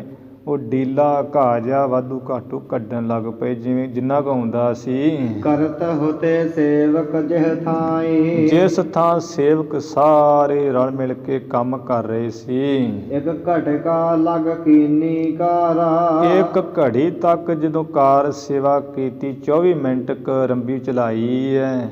ਪ੍ਰਭ ਬਿਲੋਕ ਕਾ ਬਚਨ ਉਚਾਰਾ, ਗੁਰੂ ਨਾਨਕ ਸਾਹਿਬ ਜੀ ਨੇ ਭਾਈ ਲਹਿਣਾ ਨੂੰ ਵੇਖ ਕੇ ਤੇ ਬਚਨ ਕਿਹਾ, ਇਹ ਕ੍ਰਿਤ ਤੁਝ ਤੇ ਹੋਏ ਨਾ ਆਸ਼ੇ, ਪਿਆਰਿਆ ਪੁਰਖਾ ਇਹ ਜਿਹੜਾ ਕੰਮ ਨਾ ਤੇਰੇ ਤੋਂ ਨਹੀਂ ਚੰਗਾ ਹੋਣਾ ਹੈ। ਧਾਨ ਉਖਾਰਾਂ ਪੇਖ ਨਿਜ ਪਾਸ਼ੇ, ਆਪਣੇ ਪਿੱਛੇ ਵੇਖ ਤੁਸਾਂ ਨੇ ਤੇ ਜਿਹੜੇ ਝੋਨੇ ਦੇ ਬੂਟੇ ਪੁੱਟ ਘੱਤੇ ਐ। ਉਠ ਆਵੋ ਤੁਮ ਬਹਿਰ ਖਦਾਰਾ, ਇਸ ਕਰਕੇ ਪੁਰਖਾ ਉੱਠ ਕੇ ਖੇਤ ਤੋਂ ਤੂੰ ਬਾਹਰ ਆ ਜਾ। ਅਬਰ ਬਤਾਵਹ ਕਰੀਏ ਕਾਰਾ, ਹੋਰ ਤੈਨੂੰ ਕੰਮ ਦੱਸਦੇ ਨੇ ਉਹ ਕੰਮ ਕਰੀਏ ਤੁਸੀਂ। ਇਹ ਨਦੀਨ ਕੇ ਬਾਂਧੋ ਭਾਰਾ, ਇਹ ਜਿਹੜਾ ਨਦੀਨ ਘਾਹ ਪੱਠਾ ਕੱਢਿਆ ਹੈ ਨਾ ਸੇਵਕਾਂ ਨੇ, ਇਹਦਾ ਤੁਸੀਂ ਭਾਰ ਬੰਨ ਲਓ, ਇੱਕ ਪੰਡ ਬੰਨ ਲਓ। ਲੈ ਜਾਵਹੁ ਹਿਤ ਪਸਨ ਅਗਾਰਾ। ਉਸ ਪੰਡ ਨੂੰ ਚੁੱਕ ਕੇ ਲੈ ਜਾਓ ਘਰ ਵਿੱਚ ਪਸ਼ੂ ਜਿੱਥੇ ਘਰ ਵਿੱਚ ਹਨ। ਲਹਿਣੇ ਆਏ ਵਹਿਰ ਤਤਕਾਲਾ। ਭਾਈ ਲਹਿਣਾ ਜੀ ਕਹਿੰਦੇ ਖੇਤ ਚੋਂ ਬਾਹਰ ਬੜੀ ਛੇਤੀ ਨਾਲ ਹੀ ਆਏ ਐ। ਤ੍ਰਿਣ ਕੋ ਬਾਂਧਿਓ ਭਾਰ ਵਿਸਾਲਾ। ਜਿੰਨਾ ਹੀ ਘਾਹ ਡੀਲਾ ਆਦਿਕ ਕੱਢਿਆ ਹੋਇਆ ਸੀ ਉਹ ਘਾਹ ਦਾ ਸਾਰਿਆਂ ਦਾ ਕਹਿੰਦੇ ਬੜਾ ਤਕੜਾ ਹੀ ਭਾਰ ਬੰਨ ਲਿਆ, ਪੰਡ ਤਗੜੀ ਬੰਨ ਲਈ ਐ। ਪੰਕ ਨੀਰ ਨਚਰਤ ਜਹ ਮਾਹੀ। ਜਿਸ ਘਾਹ ਦੇ ਵਿੱਚੋਂ ਚਿੱਕੜ ਪਾਣੀ ਦਾ ਚਿੱਕੜ ਨੁੱਚੜ ਰਿਹਾ ਸੀ। ਲੀਨ ਉਠਾਏ ਸੀਸ ਪਰ ਤਾਹੀ। ਚਿੱਕੜ ਵਾਲਾ ਪਾਣੀ ਨੁੱਚੜ ਰਿਹਾ ਸੀ ਤੇ ਗੁਰੂ ਮਹਾਰਾਜ ਜੀ ਨੇ ਆਪਣਾ ਹਸਤ ਕਮਲ ਨਾਲ ਪਾਇਆ ਤੇ ਇੱਕ ਪਾਸੇ ਭਾਈ ਲਹਿਣਾ ਜੀ ਨੇ, ਇੱਕ ਪਾਸੇ ਦਾਸ ਲੱਗ ਗਏ। ਪੰਡ ਕਾਫੀ ਭਾਰੀ ਸੀ ਤੇ ਉਹ ਸੀਸ ਉੱਪਰ ਚੁੱਕ ਲਈ ਐ। ਜਾਮਾ ਘਰ ਬਹੁ ਮੋਲਾ ਪਹਿਰਿਓ। ਉਸ ਵੇਲੇ ਭਾਈ ਲਹਿਣੇ ਨੇ ਜਿਹੜਾ ਜਾਮਾ ਚੋਗਾ ਪਾਇਆ ਹੋਇਆ ਸੀ, ਗਲ ਵਿੱਚ ਬਹੁਤ ਮੁੱਲ ਵਾਲਾ ਮਹਿੰਗਾ ਹੀ ਪਾਇਆ ਹੋਇਆ ਸੀ। ਪੰਕ ਸੰਗ ਸਗਰੋ ਤਿਹ ਭਰਿਓ। ਸਾਰਾ ਚੋਲਾ ਹੀ ਜਿਹੜਾ ਆ ਉਹ ਚਿੱਕੜ ਦੇ ਨਾਲ ਭਰ ਗਿਆ, ਚਿੱਟਾ ਹੀ ਹੈਗਾ ਸੀ ਉਂਝ ਵੀ ਉਹ। ਨਹ ਸੰਕਾ ਕੁਝ ਹਿਰਦੇ ਵਿਚਾਰੀ। ਚਿੱਕੜ ਨਾਲ ਸਾਰਾ ਹੀ ਚੋਗਾ ਭਰ ਗਿਆ। ਕਹਿੰਦੇ ਭਾਈ ਲਹਿਣੇ ਨੇ ਸ਼ੰਕਾ ਹ੍ਰਿਦੇ ਵਿੱਚ ਮਾਸਾ ਨਹੀਂ ਵਿਚਾਰੀ ਹੈ ਵੀ ਮੇਰਾ ਤੇ ਸਾਰਾ ਚੋਗਾ ਹੀ ਗੰਦਾ ਹੋ ਗਿਆ ਹੈ। ਗਮਨਿਓ ਭੌਨ ਭਾਰ ਸਿਰ ਭਾਰੀ। ਸਿਰ ਉੱਪਰ ਭਾਰੀ ਪੰਡ ਚੁੱਕੀ ਹੋਈ ਹੈ। ਭਾਈ ਲਹਿਣਾ ਸਤਿਨਾਮ ਵਾਹਿਗੁਰੂ ਕਹਿੰਦੇ ਚਲਾ ਗਿਆ। ਠਾਂਡੇ ਹੁਦੇ ਪਸ਼ੂ ਜਿਹ ਥਾਈ। ਘਰ ਵਿੱਚ ਚਲੇ ਗਏ ਜਿੱਥੇ ਘਰ ਵਿੱਚ ਸੋਹਣੇ ਥਾਂ ਦੇ ਪਸ਼ੂ ਬੰਨੇ ਹੋਏ ਤੇ ਖੜੇ ਸੀ। ਤਿਨ ਆਗੇ ਤ੍ਰਿਣ ਦੀਨੇ ਪਾਈ। ਉਹਨਾਂ ਪਸ਼ੂਆਂ ਦੇ ਅੱਗੇ ਸਾਰਾ ਘਾਹ ਜਿਹੜਾ ਪਾ ਦਿੱਤਾ ਹੈ। ਦੇਖ ਸੁਲਖਣੀ ਮਨ ਬਿਸਮਾਨੀ। ਇੱਧਰ ਮਾਤਾ ਸੁਲੱਖਣੀ ਜੀ ਦੇਖ ਕੇ ਵੀ ਇਹ ਤੇ ਉਹੀ ਉਹ ਹੈ ਜਿਹੜਾ ਸਾਨੂੰ ਪੁੱਛ ਕੇ ਗਿਆ ਸੀ ਵੀ ਗੁਰੂ ਨਾਨਕ ਸਾਹਿਬ ਕਿੱਥੇ ਹੈ। ਤੇ ਮਾਤਾ ਜੀ ਵੇਖ ਕੇ ਬੜੇ ਅਚਰਜ ਹੋਏ ਮਨ 'ਚ। ਅਦਭੁਤ ਗਤ ਕਿਛ ਜਾਏ ਨਾ ਜਾਣੀ। ਕਹਿੰਦੇ ਵੀ ਜੋ ਸਾਡੇ ਸੁਆਮੀ ਮਾਲਕ ਹੈ ਨਾ ਪਤੀ, ਉਹਨਾਂ ਦੀ ਅਚਰਜੀ ਗਤੀ ਅਵਸਥਾ ਹੈਗੀ ਹੈ। ਗਤੀ ਉਹਨਾਂ ਦੀ ਕੁਝ ਜਾਣੀ ਸਮਝੀ ਨਹੀਂ ਪੈਂਦੀ। ਆਪਣੇ ਚਰਤ ਪ੍ਰਭ ਆਪ ਬਣਾਏ ਵੀ ਆਪਣੇ ਕੌਤਕ ਆਪੇ ਬਣਾ ਲੈਂਦੇ, ਪਤਾ ਨਹੀਂ ਕੀ ਕਰਦੇ ਐ। ਸੀਸ ਬਦਨ ਕਰ ਪਗ ਪਟ ਸਾਰੇ। ਵੇਖੋ ਵਿਚਾਰੇ ਦੇ ਸੀਸ ਦੇ ਬਦਨ, ਮੁਖ, ਹੱਥ, ਚਰਨ ਸਾਰੇ ਕੱਪੜੇ। ਰਹਿਓ ਪੰਕ ਲਗ ਦੇਖ ਵਿਚਾਰੇ। ਵਿਚਾਰੇ ਦੇ ਜਿਹੜੇ ਆਇਆ ਸੀ ਸਤਿਕਾਰ ਨਾਲ ਚਿੱਕੜ ਹੀ ਚਿੱਕੜ ਲੱਗ ਰਿਹਾ ਹੈ। ਤੇ ਇਵੇਂ ਦੇਖ ਕੇ ਮਾਤਾ ਜੀ ਨੇ ਵਿਚਾਰਿਆ ਬਚਨ। ਇਸ ਕੋ ਭਇਓ ਅਨਾਦਰ ਪੂਰੀ। ਵੇਖੋ ਵੀ ਉਹ ਤੇ ਵਿਚਾਰਾ ਦਰਸ਼ਨਾਂ ਨੂੰ ਆਇਆ ਹੈ ਤੇ ਪਤੀ ਜੀ ਨੇ ਅਦਭੁਤ ਅਚਰਜੀ ਕੌਤਕ ਕਰ ਦਿੱਤਾ ਹੈ। ਇਹਦਾ ਵਿਚਾਰੇ ਦਾ ਇਹਦਾ ਤੇ ਬਹੁਤ ਤਕੜਾ ਅਨਾਦਰ ਹੀ ਹੋ ਗਿਆ ਹੈ। ਹਿਤ ਕਰ ਆਇਓ ਹੁਤੋ ਸੋ ਦੂਰੀ। ਕਿੰਨਾ ਪ੍ਰੇਮ ਕਰਕੇ ਵਿਚਾਰਾ ਦੂਰੋਂ ਚੱਲ ਕੇ ਆਇਆ ਹੋਇਆ ਸੀ ਚਾਅ ਨਾਲ। ਭਾਈ ਸਾਂਝ ਬੇਦੀ ਕੁਲ ਕੇਤਾ। ਇਵੇਂ ਕਹਿੰਦੇ ਜਦੋਂ ਸ਼ਾਮ ਹੋ ਗਈ ਹੈ ਤੇ ਜੋ ਬੇਦੀਆਂ ਦੀ ਕੁੱਲ ਦੇ ਧੁਜਾ ਰੂਪ ਗੁਰੂ ਨਾਨਕ ਸਾਹਿਬ ਜੀ ਹੈ। ਆਏ ਦਾਸਨ ਯੁਕਤ ਨਿਕੇਤਾ। ਆਪਣੇ ਸਾਰੇ ਦਾਸਾਂ ਸੇਵਕਾਂ ਦੇ ਸਹਿਤ ਘਰ ਵਿੱਚ ਆਏ ਮਹਾਰਾਜ।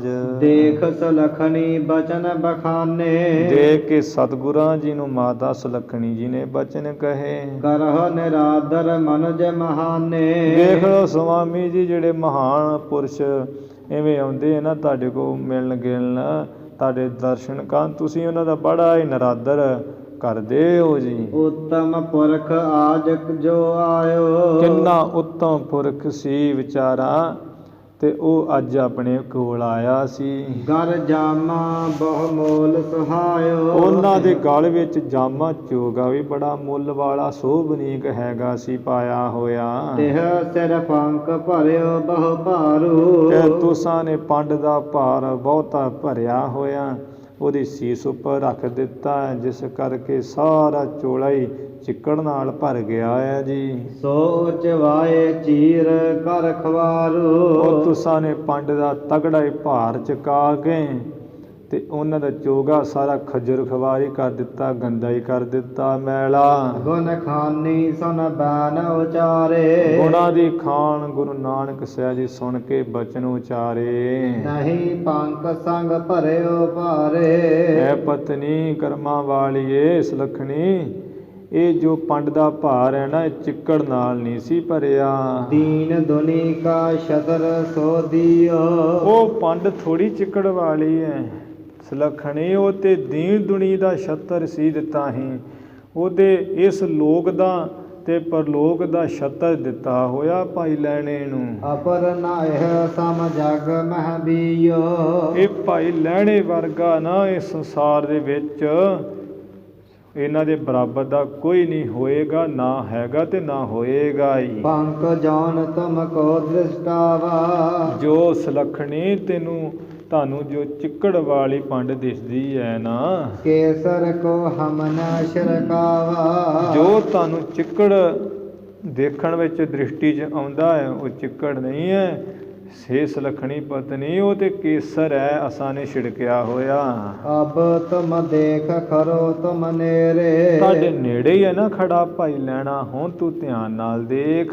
ਦੇਖੋ ਤੋ ਕੇਸਰ ਛਿੜਕੇ ਰੇ, ਜਦੋਂ ਕਹਿੰਦੇ ਮਾਤਾ ਜੀ ਨੇ ਦੇਖਿਆ ਤੇ ਕੀ ਨਜ਼ਰੀਆ ਵੀ ਕੇਸਰ ਹੀ ਸੱਚਮੁੱਚ ਛਿੜਕਿਆ ਹੋਇਆ, ਚਿੱਕੜ ਨਹੀਂ ਸੀ ਹੈਗਾ ਉਹ। ਗੁਰ ਕਹ ਦੇਖਿਓ ਕਹ ਪ੍ਰਭ ਦੇਖਾ, ਗੁਰੂ ਮਹਾਰਾਜ ਕਹਿਣ ਲੱਗੇ ਸੁਲੱਖਣੀ ਪਤਨੀ ਦੇਖਿਆ, ਕਹਿਣ ਲੱਗੇ ਪ੍ਰਭੂ ਜੀ ਹਾਂ ਦੇਖ ਲਿਆ, ਇਹ ਤੇ ਕੇਸਰ ਹੀ ਹੈ। ਤੁਮਰੀ ਗਾਤ ਤੁਮ ਲਖੋ ਲੇਖਾ, ਹੱਥ ਜੋੜ ਕੇ ਮਾਤਾ ਜੀ ਨੇ ਕਿਹਾ ਹੈ, ਇਹ ਸੱਚੇ ਪਾਤਸ਼ਾਹ ਜੀ ਜਿਹੜੀ ਤੁਹਾਡੀ ਗੱਤ ਹੈ ਨਾ, ਮਰਿਆਦਾ ਮਿੱਤ ਮਰਿਆਦਾ, ਇਹ ਤੇ ਲੇਖੇ ਤੋਂ ਰਹਿ ਤੇ ਤੁਸੀਂ ਜਾਣਦੇ ਹੋ, ਇਹ ਹਿਸਾਬ ਕਿਤਾਬ ਤੋਂ ਪਰੇ ਸਾਡੇ ਵੱਸ ਦੀ ਗੱਲ ਨਹੀਂ ਹੈ। ਭਵ ਸਾਗਰ ਦਾਰਨ ਕੇ ਮਾਹੀ, ਫਿਰ ਮਹਾਰਾਜ ਕਹਿਣ ਲੱਗੇ ਜੋ ਸੰਸਾਰ ਸਮੁੰਦਰ ਹੈ ਬੜਾ ਭਿਆਨਕ, ਇਹਦੇ ਵਿੱਚ ਗੁਰ ਕਹ ਨਰ ਬਹੁ ਬੂਡਤ ਜਾਹੀ, ਸੁਲੱਖਣੀ ਪਤਨੀ ਬਹੁਤ ਜਿਹੜੇ ਪੁਰਸ਼ ਹੈ ਨਾ, ਸੰਸਾਰ ਸਮੁੰਦਰ ਭਿਆਨਕ ਦੇ ਵਿੱਚ ਡੁੱਬਦੇ ਜਾਂਦੇ ਹਨ।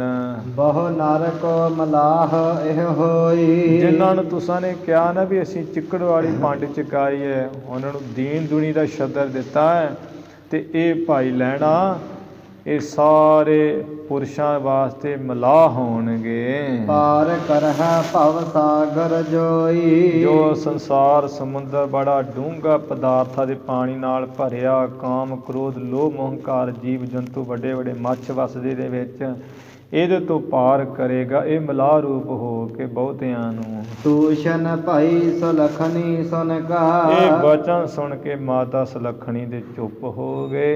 ਲਹਿਣਾ ਹਰਖਿਓ ਕਰਨਾ ਗੁਣ ਗਾ, ਇੱਧਰ ਭਾਈ ਲੈਣਾ ਮਨ ਵਿੱਚ ਵਿਚਾਰ ਕੇ ਬਹੁਤ ਖੁਸ਼ ਹੋਇਆ ਵੀ ਗੁਰੂ ਮਹਾਰਾਜ ਦੀ ਬਹੁਤ ਮਿਹਰ ਅੱਜ ਹੋ ਗਈ ਹੈ, ਅੱਜ ਗੁਰੂ ਜੀ ਦੀ ਕਿਰਪਾ ਦ੍ਰਿਸ਼ਟੀ ਹੋ ਗਈ ਹੈ, ਸਭ ਅੱਜ ਭਰਮ ਦੂਰ ਕਰ ਦਿੱਤੇ ਹੈ, ਇਹ ਮਨ ਹੀ ਮਨ 'ਚ ਪ੍ਰਸੰਨਤਾ ਹੋ ਗਈ ਹੈ, ਤੇ ਰੱਬ ਦੇ ਦਾਸ ਤੇ ਰੱਬ ਆਪ ਜਾਣਦਾ ਹੈ।